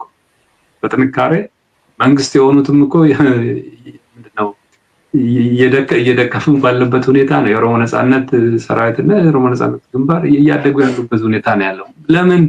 በዓላማ ለምን? የህዝብ ጥያቄ ያነገበ ስለሆነ፣ ግብ ስላለው፣ ራዕይ ስላለው እና ሁሉ ሰው ወጥ አይደለም። ገብቷል። አንድ ድርጅት የሚመጣ ሰው የተለያየ ባክግራውንድ፣ የተለያየ ፍላጎት፣ የተለያየ ግብ ያለው ይሆንና ግን ሲቀረጽ በድርጅት ዓላማ ሲቀረጽ እንዲጸና ያንን የሚቀበለው እና ድርጅቱን የሚያራምደው አካል በጣም ጽኑ የሆነ ነው መሆን የነበረበት። ይሄ ሰውዬ ግን ጽኑ እንዳልሆነ ያው ከጊዜ ወደ ጊዜ እየታየ መጣ ማለት ነው። እና ሌሎች ብዙ የምትወቅሳቸው አይደለም። ለምን? ሁሉም ኦፒዲዮች ነበሩ። ኦፒዲዮች ያው እንግዲህ ግማሹ የተማረከ ነው። ተማርኮ ያው ቲፒኤልኤፍ ለራሳቸው የፖለቲካ ጥቅም ማስከበሪያ አድርገው የፈጠሯቸው። ከዚያ በኋላ ደግሞ የተቀጠሩ አሉ። እነ ጁነዲን የተማረኩ አይደሉም፣ ግን የኦፒዲዮ አባል ሳይሆኑ ኦፒዲዮ ሳይሆኑ የኦሮሚያ ፕሬዝዳንት ሆነን ተማረኩ ማለት ትችላለህ። የጦርነት መማረክ ሳይሆን ኦፒዲዮ ውስጥ እንዲገቡ በግፊት ገብቼ ነው እኔ ፕሬዝዳንት የሆንኩት በኋላ ላይ ሆንኩኝ ነው የሚለው ይናገረው ማለት ነው። ግን ያው ነህ እያሉኝ ወደዚህ አመጡኝ ነው የሚለው። በግፊት ነው ኦፒዲዮ ሆንኩት ይላል። ግን ያው የሰራው ስራ ግን ያው የኦፒዲዮ ነው። የኦሮሞ ልጆች ሲሞቱ የማይገባ ነገር ያው ጌቶቹን ሊያስደስት ተናግሯል። እነ ኩማም እንደዚሁ ናቸው። እነሱ ምርኮኞች ናቸው። ከባድ። ስለዚህ ዛሬ ላይ እና አብይ የተማረኩ ሳይሆን እንግዲህ ያው ከመንገድ የተቀላቀሉ ናቸው። እነሱ ያው መጀመሪያ አካባቢ ላይ ኢህአዴግ ሀገር ሲቆጣጠር ብዙ ኦሮሞ የኢህአዴግ አባል አይሆንም። ያው ቤተሰብ ያለው ኦሮሞ ከጥሩ ቤተሰብ የወጣ ኦሮሞ ፕራውድሊ የኦሮሞ ነጻነት ግንባር ነበር። ግን ከማህበረሰቡ ትንሽ የተገለሉ ሰዎች ምናምን ናቸው ቪዲዮ የሚሆኑ። እሱም እንግዲህ በ14 ዓመቱ ከቤተሰቡ እንዲያሳድጉት ወደ እነሱ የገባ ጉዲፈቻ ነው የነሱ ማለት ነው። ስለዚህ አሁን ያሳደጉትን ሰዎች ከካደና ከመጣ በኋላ አቅም ስላለው ስልጣንም ምንም ያው ንጉስ ያው ኮቴሽን ውስጥ አስቀምጥልኝ ከሱ ስለሚመነጭ እሱን የማሞገስ ግዴታ አለባቸው ማለት ነው። ይህ ምንድነው የሚከጅሉት ነገር አለ፣ የሆነ የሚፈልጉት ነገር ማግኘት የሚፈልጉት ያንን ደግሞ ሊያገኙ የሚችሉት እሱን ካሞገሱት ብቻ ስለሆነ ማለት ነው። እና ገንጣዮች ምናምን ባህሉን አያውቁም ህዝቡን አያውቁም የሚሉት ይሄንን ቋንቋ እንዲናገር ፈር የቀደደው የኦሮሞ ነጻነት ግንባር እንደሆነ ማስታወስ መቻል መናገር ብቻ አይደለም። ኦፒዲዮ የተፈጠረው የኦሮሞ ነጻነት ሰራዊትን አንቲቴሲስ ወይም ደግሞ የሱ ተቃራኒ ለመመስረት ሲባል ቲፒኤልኤፍ የፈጠረችው ናት ማለት ስር ተደራጅቶ ነው ዛሬ እሱ በኦሮሞ የቄሮ እንቅስቃሴ ቲፒኤልኤፍ ሲወገድ እዚያ ቦታ ላይ ተቀመጠ እና መሰረቱ የኦሮሞ ነጻነት ግንባር እንቅስቃሴ መሆኑን አለማወቃቸው ራሱ አጣውታ አይደለም በተከራቸው ግን ያንን ክሬዲት ለኦሮሞ ነጻነት ግንባር መስጠት ስለማይቻል ለሚገባው አካል የሚገባውን ስም ከመስጠት ይልቅ በቃ የተሰራውን ስራ ሁላ የራስ የማድረግ እኔ ያደረግኩት በ40 በ50 ዓመት እኮ አንተ ይሄን ያክል ስራ መስራት አትችልም። የተጠራቀመ የካበተ የመጣ ምንድነው ድል እንጂም የሆነው የአንድ ሰው ድል ብቻ ሊሆን አይችልም። እና እኔ ነኝ አዋቂው ብዙ ጊዜ ገብተዋል። ሰው የሚሳሳተው አዋቂ ነኝ ብሎ ሲያስብ ማወቅ ያለው ፍላጎት እያነሰ ይሄዳል። ማወቅ በየጊዜው የሚጨምር ነገር ነው። ብዙ ባወቅ ቁጥር ምን ያህል አላዋቂ እንደሆንክ ነው የምትረዳው ብዙ ጊዜ። እና አውቃለሁ የሚል ሰው ብዙ ጊዜ አላዋቂ ነው። ያወቀ የነቃ ሁሉን ነገር የጨረሰ የተመራመረ ይመስለዋል። ግን ሁሉ ጊዜ አዲስ ነገር ይፈጠራል። ዛሬ እኔ እናንተ እያወራን ብዙ አዲስ ነገሮች ይፈጠራል። እና ከዚያ ጋር ለመሄድ ብዙ ጊዜ አላቅም ስለዚህ ማወቅ አለብኝ ብለህ ከጊዜ ጋር ራስን አፕዴት የማድረግ ጉዳይ ነው ብዙ ጊዜ ማወቅ ማለት ነው። ይሄ ሰውዬ ግን አውቃለሁ እያለ ኤክስፐርቶቹ እዛ አካባቢ ላይ ፎከስ አድርገው አንድ አካባቢ ላይ ምንድነው ውጤት ያመጡትን ነገር የመቀማት የመዝረፍ ያው እናንተ ምን አደረጋችሁ ነው ያደረኩት እንጂ ታሪኩንም ስራውንም የመቀማት ይሄ የምን ጸባይ ነው? የኢምፐረሮች ጸባይ። እኔ ነኝ እንጂ ሌላው ሰው ምኑ ሰው ነው? እንዲያው ለኔ ነው የሚሰራው። ሁሉም ማህበረሰብ በአጠቃላይ ኢትዮጵያ ውስጥ የሚኖረው ሰው ሁላ የሚሰራው ስራ ሁላ ለኔ ነው፣ እኔ ያደረኩት ነው የሚለው። ሁሉን ስራ እኔ ያደረኩት ይላል። እኛ ያደረግነው የሚል ነገር ምንም የለም። ስለዚህ ይሄ ሁላ የሚያሳየው የኦፒዲዮን አፈጣጠር እንደገና ደግሞ የዚህን ሰውዬ ወደዚህ ቦታ ወደዚህ እነኚህ ሰዎች ደግሞ ከሱ የሆነ ፍርፋሪ የመፈለግ ሁኔታ ነው የሚታየው። ስለዚህ ስለ ሶፎመር ወግ ስናወራ ምን ፈልገው ሄዱ ካልን ያው የህዝብ ድጋፍ ያው በአርት ወይም በድራማ በመታየት የሆነ ድጋፍ የመፈለግ ያው ስራ ሰራን ሶፎመርን ከጨለማ ወደ ብርሃን አመጣ ነው። ያው ብልጭልጭ ነገር ይወዳል ሰውየው በጣም። አዲስ አበባ አካባቢ ላይ መብራቶች እየተከለ ብዙ ጊዜውን እዛ ላይ ያሳልፋል። አሁንም ሌላ አምፖል መብራት ሶፎመር ላይ ስለተከለ እንድናደንቀ ይፈልጋል ማለት ነው። መብራት ብርሃን መትከል የህዝብን ችግር አይፈታም፣ የህዝብን ህይወት አይቀይርም። አዎ እዛው አንድ ጥያቄ እስቲ ላክልልህ፣ አጭር መልስ ታደርግልኛለህ? ለምንድን ነው መሳሪያ የሚያነሳው ሰው ሐሳቡን በነፃነት መግለጽ የማይችል ከሆነ መጠየቅ የማይችል ከሆነ ስለተናገረ የሚገደል ከሆነ መብቱን ለማክበር መሳሪያ ማንሳት አለበት። አንስቷል ባለ በዚህ ዘመን ይሄንን የጀመርነው እናስቀጥል ከተባለ የጥይት ተኩስ መቆም አለበት። አንደኛ ይሄ ነው። ሌላኛው አብይ ብዙ ጊዜ ደጋግሞ የሚናገረው ነገር አለ። ልማት ብልጭልጭ ነገር ቅድም ስላልክ ብዬ ነው። ብልጭልጭ ነገር ካሳየ ነው ብልጭልጭ ነገር ከሰራ ወይም ደግሞ ልማት ከገነባንለት አይታገለንም። ኢትዮጵያ ውስጥ ያለውን የኦሮሚያን፣ በአማራ ክልል፣ በትግራይ፣ በተለያዩ ቦታ ያሉትን የተለያዩ ክልል ውስጥ ያሉት ነገሮች አንድም ሊረግቡ የሚችሉት ሰላም ሊሆን የሚችለው ምናልባት ልማት ስናመጣለት ልማት ሰላም ያመጣል ይላል። በአንተ እይታ ሰላም ነው ልማት የሚያመጣው ወይስ ልማት ነው ሰላም የሚያመጣው? ይህንና አሁን ያሳየውን ቪዲዮ አቶ ኩማ ደመቅሳ ናቸው የተናገሩት። እሱ ያለውን ቃላቶች ተጠቅመ በሁለት ደቂቃ ውስጥ ያንተን እይታ አስተኝ። አቶ ኩማ የተናገሩት ነገር በሀሳብ ደረጃ ትክክል ነው። ሰው ከታፈነ ሰው ሀሳቡን በግልጽ እንዳይገልጽ ከተደረገ ጠመንጃ ማንሳት አለበት፣ አንስቶ መታገሉ ትክክል ነው ነው እያሉ ነው። ይህንን በእሳቸው ስልጣን ዘመን ግን አላሉ። ሲታፈን ነበር በእነሱም ጊዜ ሀሳቡን በነፃነት ሲያሸራሽር ነበር ብለው የሚሉም ከሆነ ውሸት ነው። እንደዚያማ ቢሆን የኦሮሞ ነፃነት ግንባር ከቻርተር ባልወጣ ኦፒዲዮ ፓራሌሊ ኦሮሚያ ላይ በኖረ ነበር። ሀሳብ በነፃ መግለጽ ችግር ባይሆን ኖሮ የኦሮሞ ነፃነት ግንባር ቢሮዎቹ በጠመንጃ ነው እኮ ተዋክተው ያስወጧቸው። ትዝ ይለናል። ልጅም ብንሆን ባለውበት አካባቢ ሲወጓቸው አምቦ ላይ በጠመንጃ ገብተው ከቢሮ ሲወጡ ወደ ጫካ ሲገቡ አይተናል። ይህ ምን ማለት ነው? እንዳይናገር ታፈነ በኩማ የአስተዳደር ዘመን ማለት ነው። ስለዚህ ምን ለማለት ነው? ያን ያልታየውም ዛሬ እንግዲህ በሰለ አደገ ምናልባት ታይቶት ይሆናል፣ ወይንም ደግሞ እዛ ቦታ ላይ ስለሌለ ቀመጥበት ቦታ የምታየውን ነገር ይጋርዳል ይባል እና ስልጣን ላይ ሰው ሲቀመጥ እንዲያይም ገብቷል። ዝቅ ብሎ ህብረተሰቡ ምን እየሆነ ነው የሚለውን ከማየት ይልቅ እንደ ወደ ላይ ወደ ማንጋጠጥ ወደ ሰማይ ነው የሚኖረው እና አሁን ምናልባት እሱ እዛ ስልጣን ላይ ስለሌለ ሊታየው ይችላል፣ ማህበረሰቡ ሊሰማ ይችል ይሆናል።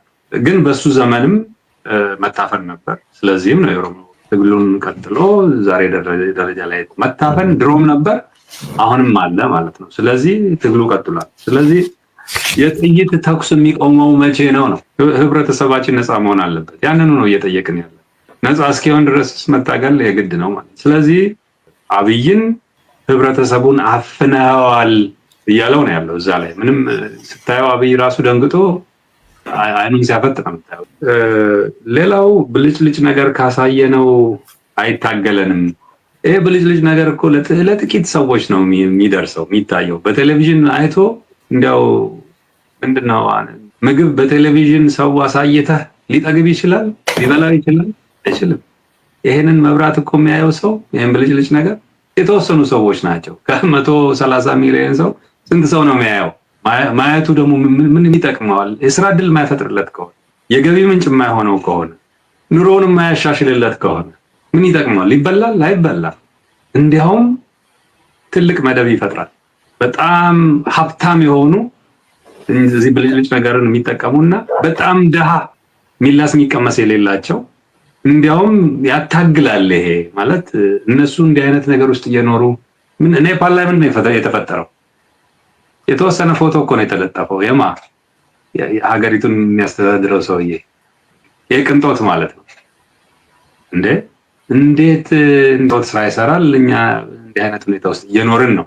እና ቅንጦት ውስጥ የሚኖሩ ጥቂት ሰዎች ብልጭልጭ ነገር እያዩ የሚደሰቱ፣ ሌላው ደግሞ እየተራበ የሚሞት ማህበረሰብ ባለበት ሀገር ውስጥ የተፈጠረው የኢኮኖሚ አለመመጣጠንና የአኗኗር ሁኔታ የበለጠውኑ ብሶት ነው የሚፈጥረው። መሪው በወርቅ ማንኪያ እየበላ ሌላው ደግሞ የሚበላው ነገር አጥቶ የሚሞት ከሆነ ልዩነቱ በጣም ሰፊ ይሆናል። ለምን ያ የወርቅ ማንኪያ ተሽጦ ምግብ አይገዛም ነው ጥያቄው የሚሆነው።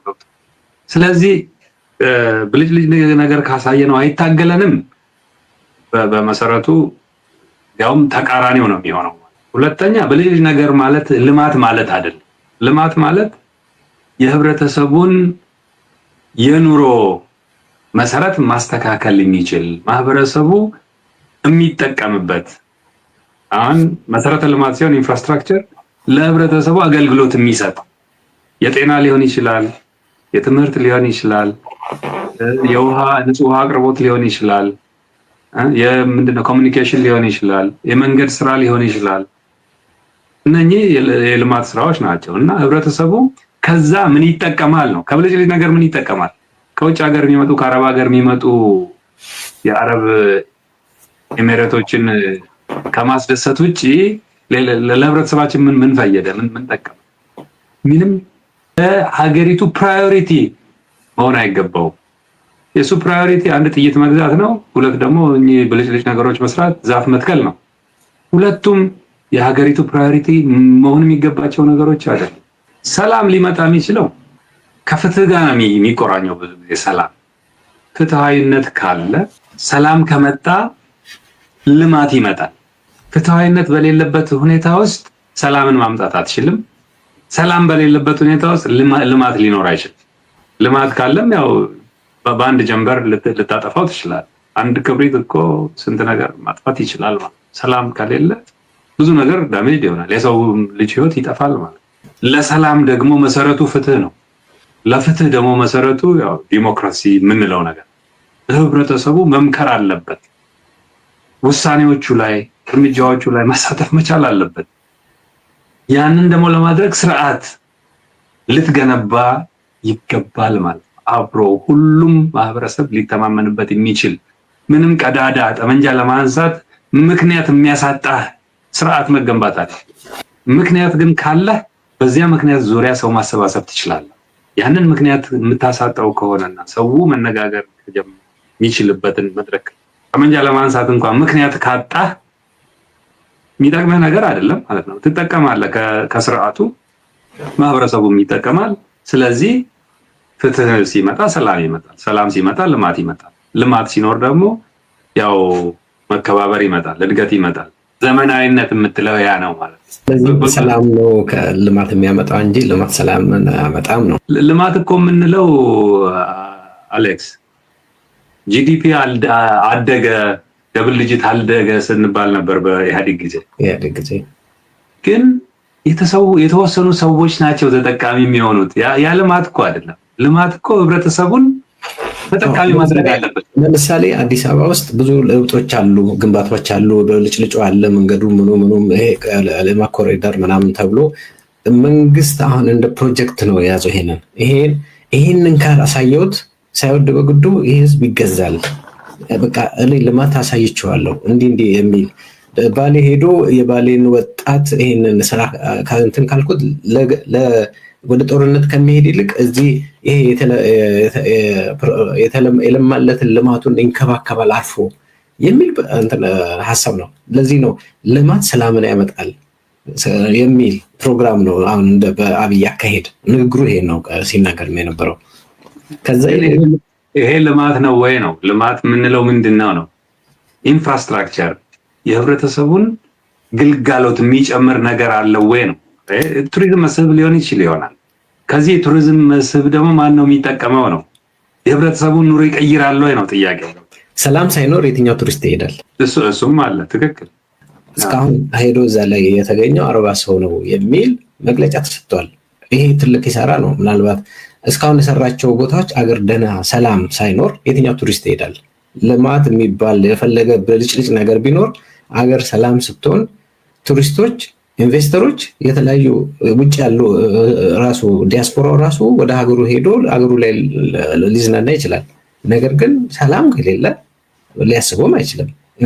ኢንቨስተሩም አይመጣም፣ ኢንቨስትመንት ልማቱም አይኖርም። ልማት የሚኖረው ሰላም ሲኖር ነው ከሚል ነውና ለሰው ልጅ ፍትህ ሳትሰጠው ወርቅ ቢነጠፍ ምን ዋጋ አለው?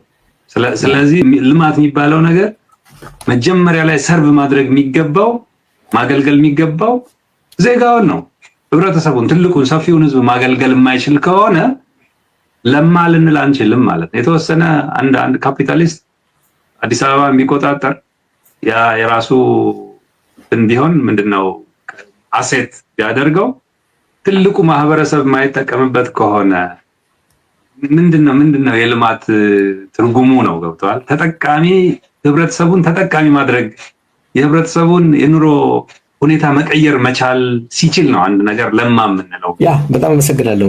እስቲ ወደ ሌላ ጥያቄ ልሂድ። በኦሮሚያ ያለው ጦርነት፣ በአማራ ያለው ጦርነት፣ በቲዲኤፍ እና የኤርትራ ጉዳይ፣ የባህር በር ጉዳይ በተለይም እነኝህን ጉዳዮች አበቦ እንዴት ይመለከተዋል የሚል ጥያቄ አለኝ።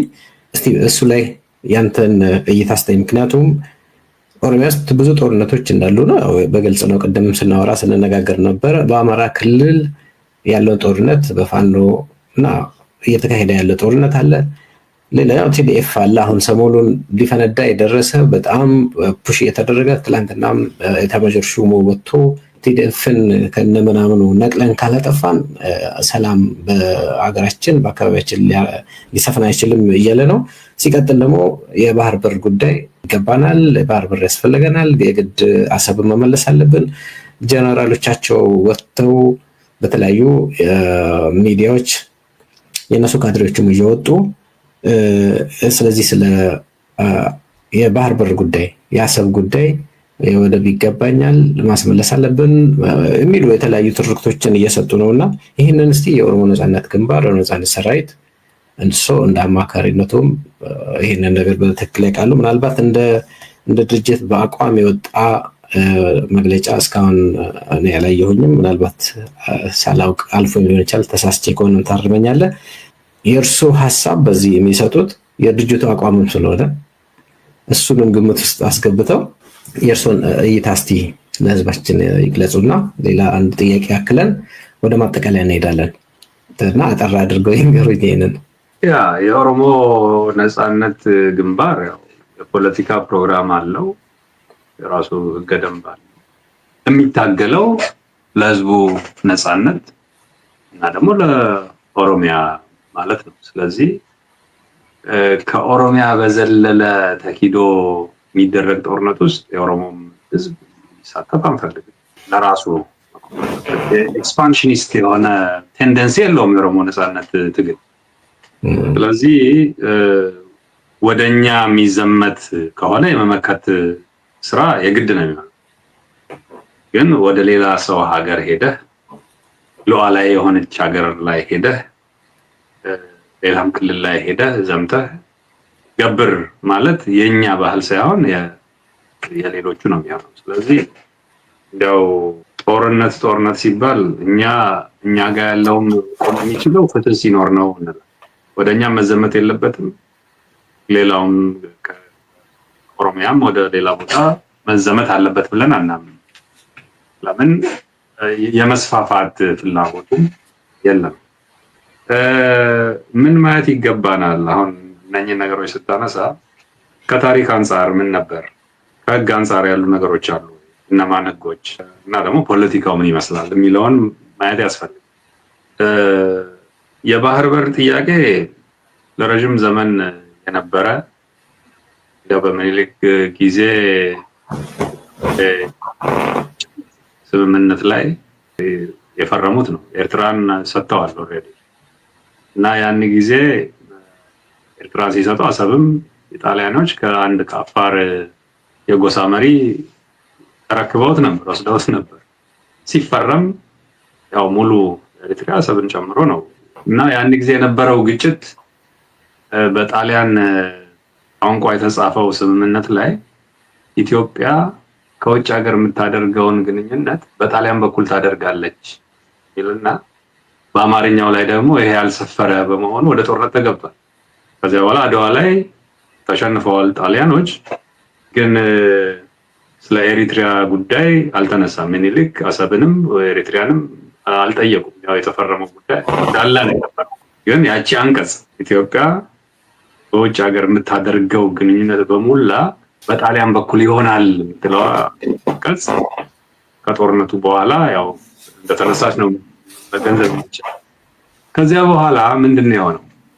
ከሁለተኛው ዓለም ጦርነት በኋላ እንግሊዞች አሸናፊዎች ስለነበሩ ኤሪትሪያ ጣሊያን ስትለቅ እንግሊዞች ናቸው በሞግዚትነት የነበሩት። ያንን ኃይለ ሥላሴ ተረክበው በፌዴሬሽን ምናምን እንዲኖሩ የተደረገበት ሁኔታ ነበር። ከዚያ በኋላ ለስላሴ ጠቅልለው ይዘዋል ኤሪትሪያን። ደርግም ያንኑ አስቀጥሏል። ከ30 ዓመት የጎሬላ ፋይት ወይም ነው ከጦርነት በኋላ 1991 ከሶቪየት ዩኒየን ኦፍ ሶቪየት ሶሻሊስት ሪፐብሊክ ከተበታተነ በኋላ ደርግም ሲወድቅ 1993 የራስን እድል በራስ የመወሰን መብት ተጠቅመው ነፃ ሀገር ሆነዋል። ኢትዮጵያ ፈርማለች። ስትፈርም አሰብንም ሁሉንም የፈረመች፣ ግን አጠቃቀሙ ላይ የተነጋገሩት ነገር ሊኖር ይችላል። ስለዚህ ቲዲኤፍም አካባቢው ላይ ሰላም አይሰማኝም፣ የትግራይ ህዝብ የራሱ የሆነ ሰራዊት ያስፈልገዋል። ስለዚህ ምናልባት ኮንፌዴሬሽን የሚፈልጉም ከሆነ መጠየቅ አለበት። ወደ ጦርነት ከመግባት ይልቅ መነጋገር ይመስላል። በእኔ እምነት ሰራዊት እንፈልጋለን፣ ያስፈልገናል፣ አስተዳደር የሚተዳደሩበትን መልክ ቅርጹ መቀየር አለበት ብለው የሚያምኑ ከሆነ መተማመን እስኪፈጠር ድረስ የሆነ መፍትሄ መኖር ይገባዋል እንጂ በጦርነት አይተናል ምን እንደደረሰ ህዝቡም ላይ ማለት። በጦርነት ችግሮችን መፍታት አንደግፍም። ኦሮሚያም ላይ ያለው እኮ በጦርነት እኮ ይፈታ አንልም። እኛ ራሳችንን ለመከላከል እንደገና ደግሞ የህዝብ ጥያቄ መጨቆን የለበትም ብለን ነው እያነሳን ያለው። የትም አካባቢ ላይ ሰላም አልተሰማኝም፣ ስለዚህ ራሴን መጠበቅ እፈልጋለሁ የሚል ኃይል ሲኖር እስካልተስፋፋ ድረስ ከኦሮሚያ ወደዛ ተስፋፍተህ ገብር የማለቱ ጉዳይ ያለፈን ታሪክ መድገም ነው የሚሆነው። የኤሪትሪያ ጉዳይ የሉዓላዊ መሬት ነው። እንግዲህ በግድ እንይዘዋለን ብለው የሚሄዱ ከሆነ ኪሳራው ትልቅ ነው የሚሆነው። አለመረጋጋት ሊፈጠር ይችላል በአጠቃላይ በአካባቢው። ያንንም ወደቡንም ኢትዮጵያ ልትጠቀምበት ትችላለች ወይ ከጠየቅ ከባድ። አካባቢውን ማየት ያስፈልጋል። ታሪክ ምን ይመስላል? ምን አሳየን? ከአሁን በፊት ምን ተፈጠረ? በህግ ያለው ሁኔታ ዲፕሎማቲክ ኮሚኒቲው ላይ እንዴት ሊረዱን ይችላሉ? ምን ድጋፍ እናገኝ? እንደገና ደግሞ ፖለቲካው ምን ይመስላል?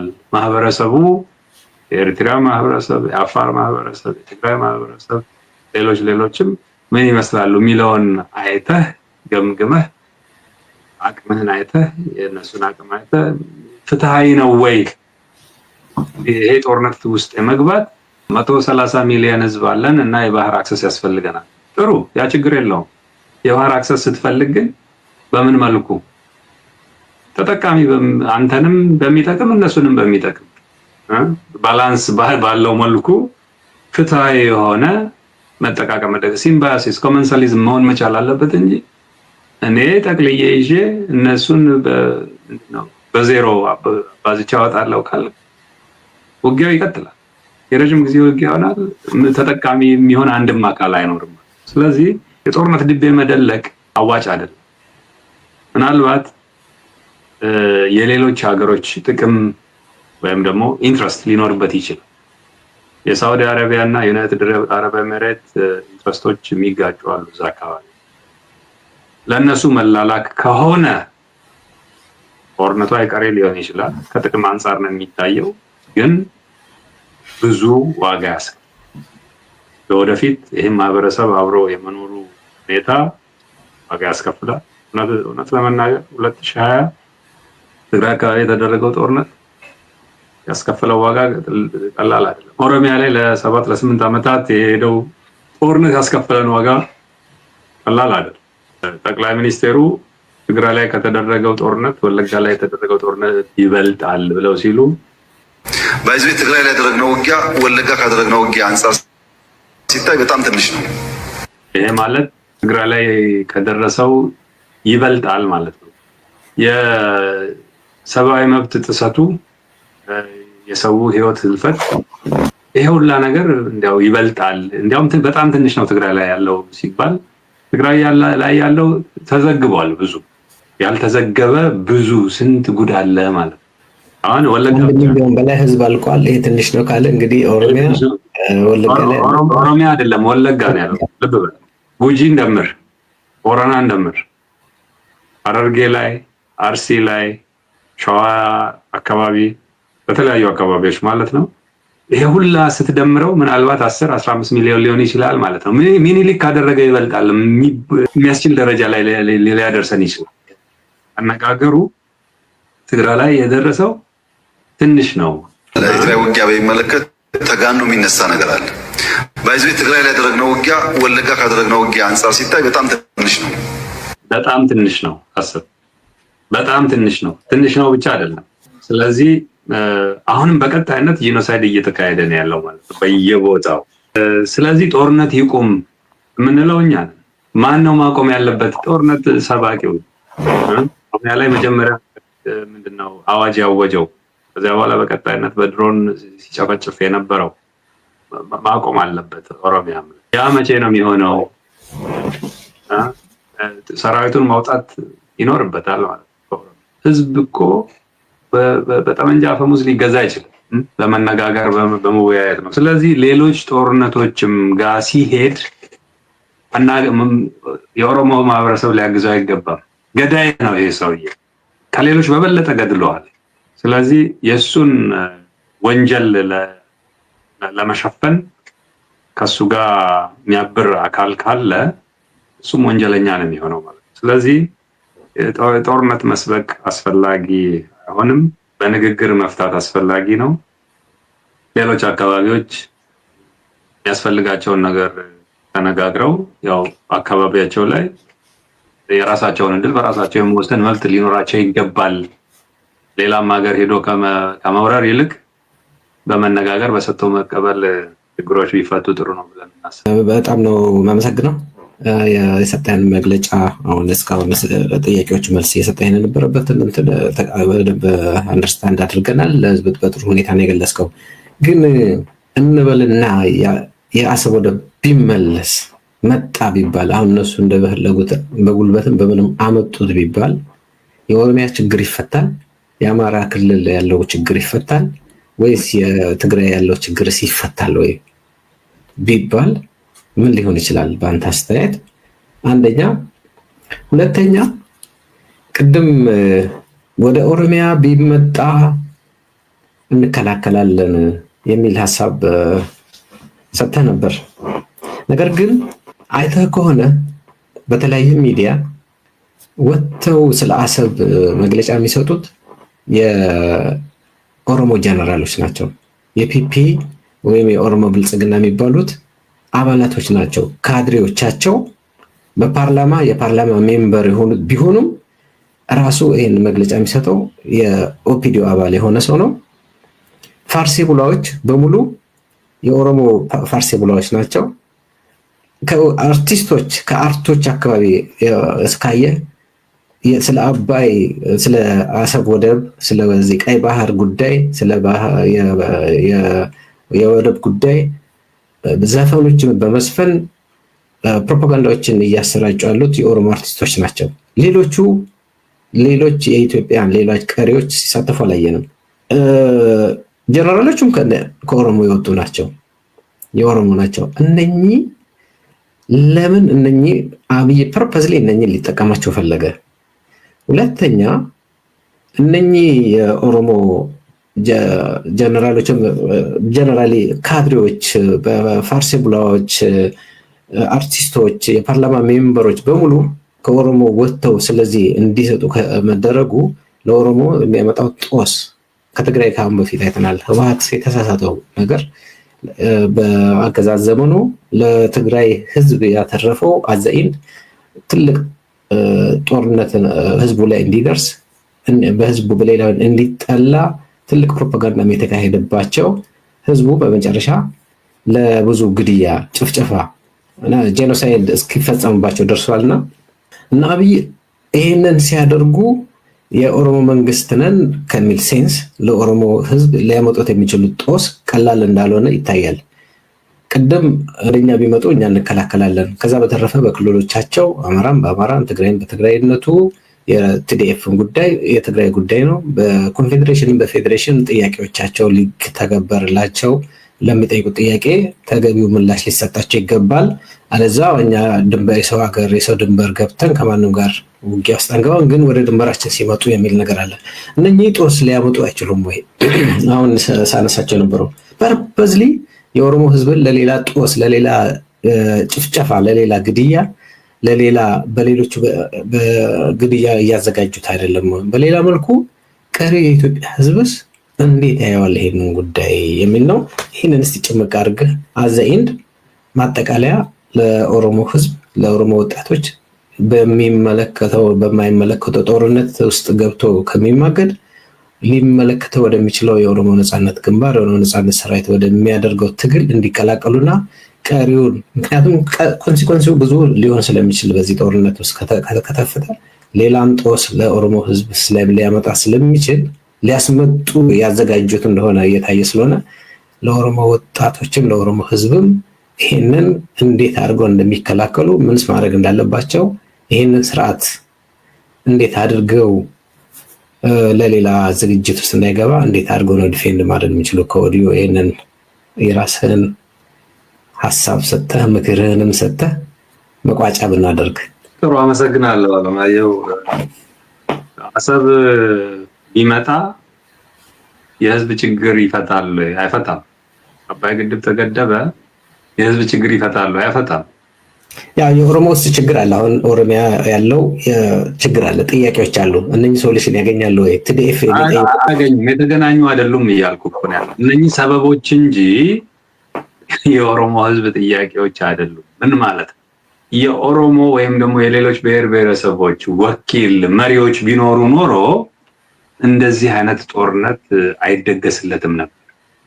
አሁን እኮ ሰበብ እየተፈለገ ጦርነት ነው የሚደገስ። አባይ ግድብ ተገድቦ አለቀ ሲባል ትክክል፣ ህብረተሰቡ ቦንድ ምናምን ተብሎ ብዙ ነገር ያዋጣው አለ። የህዝቧን ጦር ሀብት ነው። ምን ይጠቀማል ከዛ ብለን ካልን ሃርድ ከረንሲም ካገኘ ይሄ ሰውዬ እዛ ላይ ቁጭ ብሎ የድሮን ጥይት መግዣ ነው የሚያደርገው። የፈለገ ነገር ሀብት ሲያገኝ እሱ ብዙውን ነገር የሚያውለው ለብልጭልጭ ነገር፣ ለጥቂት ሰዎች ማለት እና ለጥይት መግዣ ህዝብ መግደያ ነው የሚያደርገው።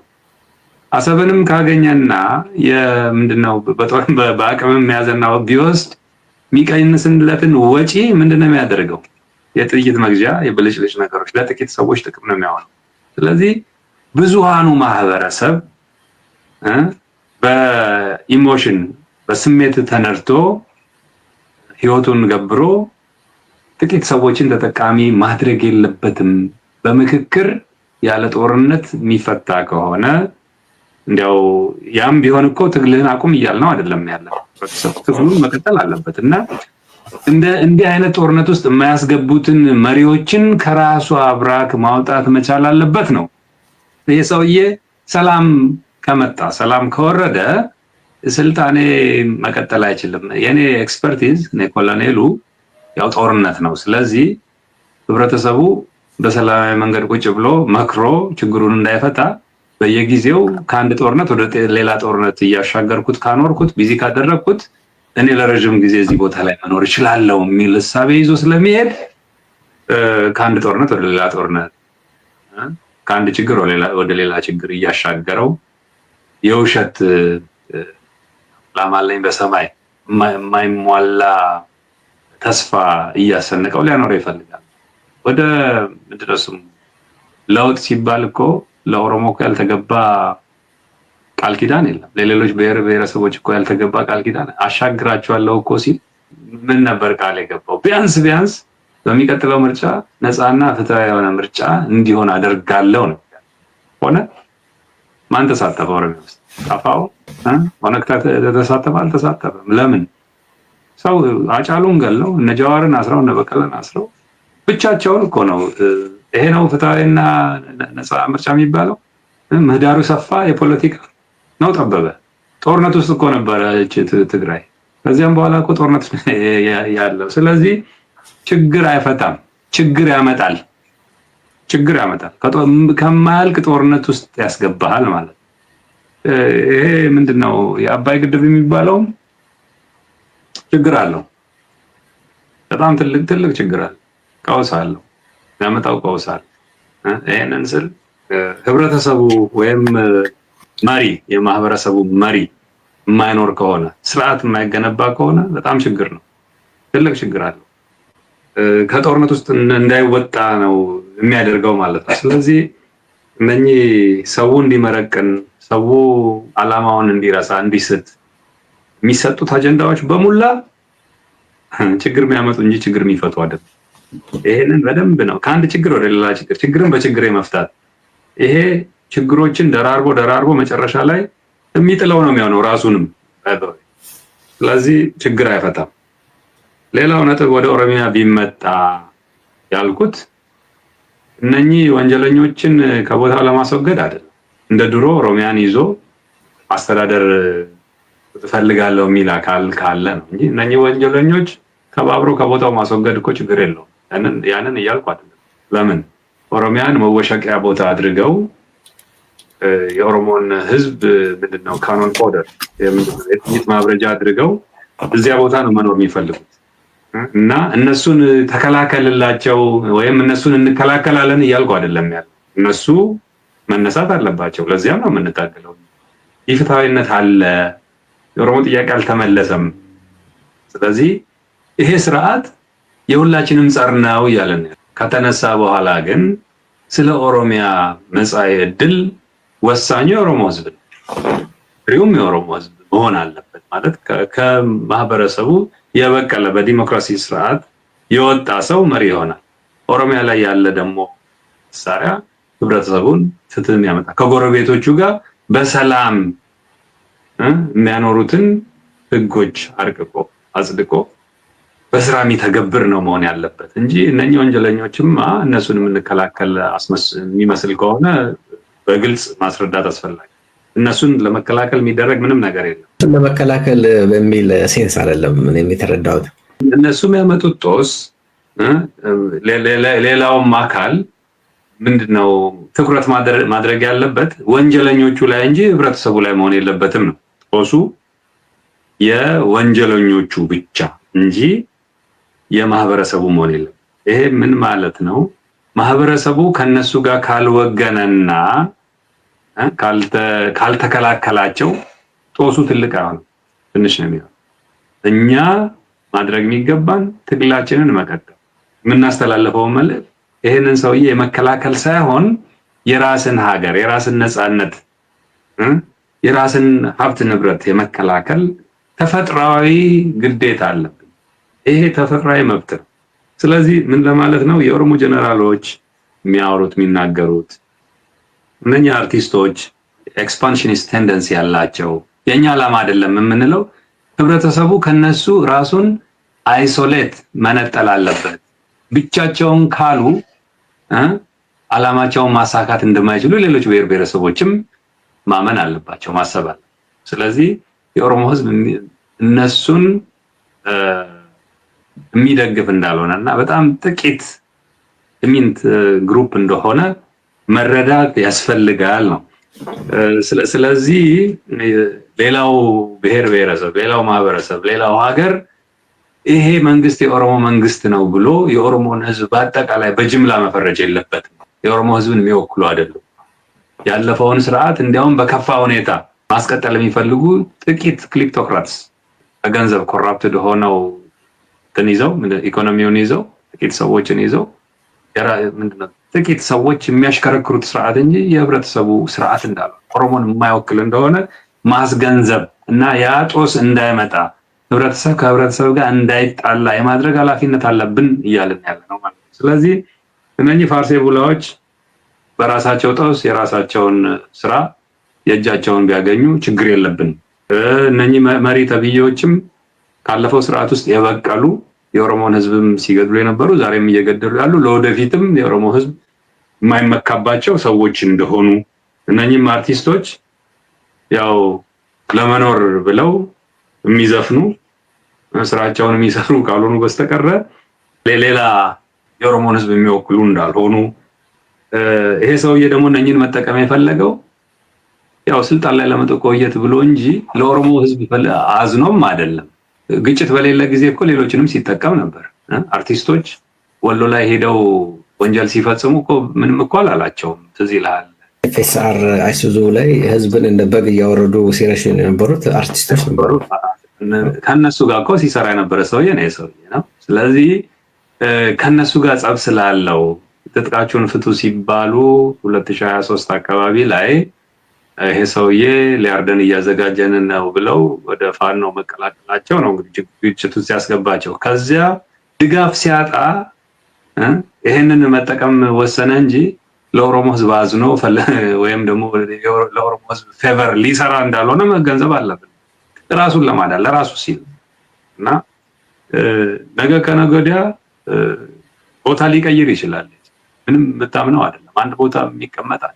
በጣም ኢንኮንሲስተንት በየጊዜው ራሱን ተለዋዋጭነቱ ኮንሲስተንት ነው። እንደ እስስት ራሱን የሚቀያየር ሰው ስለሆነ ለኦሮሞ አስቦ ሳይሆን መደበቂያ ራሱን የመከላከያ አጥር ግንብ እያደረገ እዛ ውስጥ ተወሽቆ ለመኖር የሚጥር ሰው እንደሆነ መገንዘብ አስፈላጊ ነው ማለት ነው። በኦሮሞ ላይ የሚያመጣው ጦስ አለ ወይ?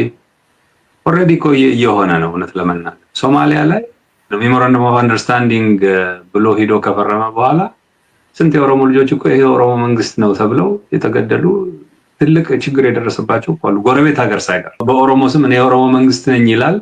ለኦሮሞ የሚያደርገው ምንም ነገር የለም።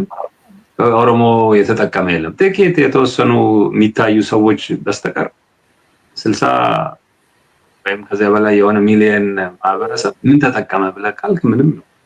ስለዚህ ጦስ እየሆነ ነው። ግን ይህንን ፖለቲካ በመስራት በማስረዳት ይሄ ሰውዬ የኦሮሞን ማህበረሰብ እንደማይወክል እንዲያውም የኦሮሞ ከማንኛውም ማህበረሰብ በላይ የኦሮሞን ህዝብ እንደገደለ እንደጨፈጨፈ በማስረዳት የኛም ማህበረሰብ ከጠላቱ ጋር እንዳይቆም በማስረዳት ይሄን ሰውዬ እንዲነጠል በማድረግ ይሄን ሰውዬ ከቦታ በማንሳት ከሌሎች ብሔር ብሔረሰቦች ጋር ሰላማዊ የሆነ ግንኙነት መፍጠር አስፈላጊ ነው ማለት። በዚህ አግባብ የኦሮሞ ማህበረሰብ ከራሱ የበቀሉ አመራሮችን የመፍጠር ለማህበረሰቡ ፍትህ ማምጣት፣ ሰላሙን የመጠበቅ እንደገና ደግሞ ከሌሎች ብሔር ብሔረሰቦችም ጋር ሰላማዊ የሆነ ግንኙነት ማድረግ አስፈላጊ ነው ማለት ነው። እና የኦሮሞ መንግስት ነው ወይ? አይደለም። ለምን? አንደኛ የኦሮሞ ህዝብ አልተመረጠም፣ ምርጫም አልነበረም። ሁለተኛ መሬት ላይ ከማንኛውም ማህበረሰብ በላይ የኦሮሞ ማህበረሰብ ነው እየገደለ ያለው፣ እየበዘበዘ እያደህየ ያለው በተጨባጭ መሬት ላይ የምታየው ማለት ነው። እና ምንድነው ሰበቦች መደርደር ትችላለህ። ለምን የኦሮሞ መንግስት አይደለም ይሄ? ሶስተኛ ምንድነው ባክግራውንዱ? ከየት መጣ? እንዴት መጣ? በምን አግባብ መሪ ሆነ ብለህ ስትል ያው ኢህአዴግ ውስጥ የነበረ ሰውዬ አንድን የኢህአዴግ ድርጅት የበላይ የነበረ ድሮ ቲፒኤልኤፍን አስወግዶ ሌሎችን ደግሞ ጨፍልቆ አንድም ብሔር ስም የሌለበት ድርጅት መሰረተ። ልክ ኢሰፓ እንደሚባለው እኮ ማለት ነው ብልጽግና ማለት ያ የሰራተኞች ፓርቲ ነው። ይሄ ደግሞ የበለጸጉ ሰዎች ፓርቲ ጥቂት የበለጸጉ ሰዎች የመሰረቱት ነው ብንል እንችላለን። ወይም ጥቂት መበልጸግ የሚፈልጉ ሰዎች ሌላውን አደሄተው ብቻቸውን መኖር። እንዲያው ጥሩ እኮ ስም እኮ ነው ያወጡት። ልክ የሚገልጻቸው ስም ለመበልጸግ እነሱ ጋር መጠጋት አለ። ኮራፕትድ መሆን አለ። ክሊፕቶክራቲክ ማለት ነው። ሌላው ማህበረሰብ በልጽጓል ወይ? አልበለጸገም። እየደህየ ነው፣ እያሽቆለቆለ ነው ኑሮው ማለት ነው። ስለዚህ ትክክል ነው። ይሄ የፖለቲካ ስራ የማይሰራ ከሆነ ግን ጦሱ ትልቅ ነው። ህብረተሰብ ከህብረተሰብ ጋር ማጋጨት ነው የሚፈልግ። ወንጀላቸውን ለመደበቅ የኦሮሞ ማህበረሰብ ውስጥ ሲወሸቁ ሌላው ማህበረሰብ ተባብሮ ከኦሮሞ በተጻራሪ ቆሞ ጦርነት እንዲከፈት ነው የሚፈልጉት። ያንን መከላከል ግዴታችን ነው የሚሆነው ማለት ነው። ስለዚህ ለኦሮሞ ህዝብ ወጣት መልእክትህ ምንድነው ብለህ ካልከኝ፣ አንደኛ የኦሮሞ ህዝብ ትግል የራሱ የሆነ ጥያቄ አለው፣ የራሱ ዓላማ አለው፣ ግብ አለው። ያም የኦሮሞ ህዝብ ነፃ ሆኖ የራሱን እድል በራሱ ወስኖ የራሱ ሀገር ላይ የሀገር ባለቤት የመሆን ኢኮኖሚውን የመጠቀም ሀገሩን የማበልጸግ የሰው ልጅ መብት ሁላ በሀገሩ ላይ ክብር እንዲያገኝ የማድረግ ዓላማ ያለው ነው ማለት ነው። ስለዚህ የተስፋፊዎችን ዓላማ ይዞ ሌላ አካባቢ ላይ ወይም ሌላ ሀገር ላይ ሄዶ ውድ ዋጋውን መገበር አስፈላጊ ነው። የኦሮሞ ህዝብ የመስፋፋት ሌላውን ማህበረሰብ የማንበርከክ ዓላማ ስለሌለው የኦሮሞን ህዝብ ጥያቄ የሚመስል ዓላማ ጋር መቆምና መታገል ከኦሮሞ ነጻነት ሰራዊት ጋር ስራዎችን መስራት ለህዝብ ነጻነት ለፍትህ አስፈላጊ እንደሆነ ለጠቅላላው ማህበረሰባችን መልእክት ማስተላለፍ ፈልጋለሁ። አመሰግናለሁ። በጣም አመሰግናለሁ ጃልድሬኛ። ሰፊ ሰዓት ነው የተጠቀምነው። ብዙ ማብራሪያ እና ለጥያቄዎቻችን መልስ ሰጠን ቆይታል። ብዙ ሰዓት እንደያዝን ይሰማኛል። እንግዲህ መተህ ጊዜህን መስዋዕት ስላደረክ በጣም በተመልካቾች ስም አመሰግናለሁ። አድማጭ ተመልካቾቻችንም እስካሁን ስንወያይ የነበረው ከጃልድሬኛ የኦነግ ኦሮሞ ነጻነት ግንባር የኦሮሞ ነጻነት ሰራዊት ከፍተኛ አማካሪ ናቸው። ጃልድሬኛን እንግዲህ እንዳያችሁት በሚቀጥለው ሲሰጥ ከነበረው ማብራሪያ ብዙ ታተርፉበታላችሁ ብለን ተስፋ እናደርጋለን። በዚሁም እኛም የዛሬውን ፕሮግራማችንን በዚሁ እናጠቃልላለን። እናንተም ለሌሎቹ የዚህ ፕሮግራም እስካሁን ስንነጋገርበት የነበረውን የአርኤትቪ ልሳ ኦሮሚያ የየታችን ፕሮግራም ሰሞኑን ጉዳይ ስንዳስስበት የነበረውን ለሌሎቹም እንዲዳረስ በተለያዩ ሚዲያው ድህረ ገጾች ለሌሎችም ሼር እንድታደርጉ ለሁሉም ተዳርሶ ሁሉም እንዲከታተለው እንድታደርጉ ከወዲሁ እየጠየቅን በዚሁ እንሰናበታችኋለን። ቸር ሰንብቱ።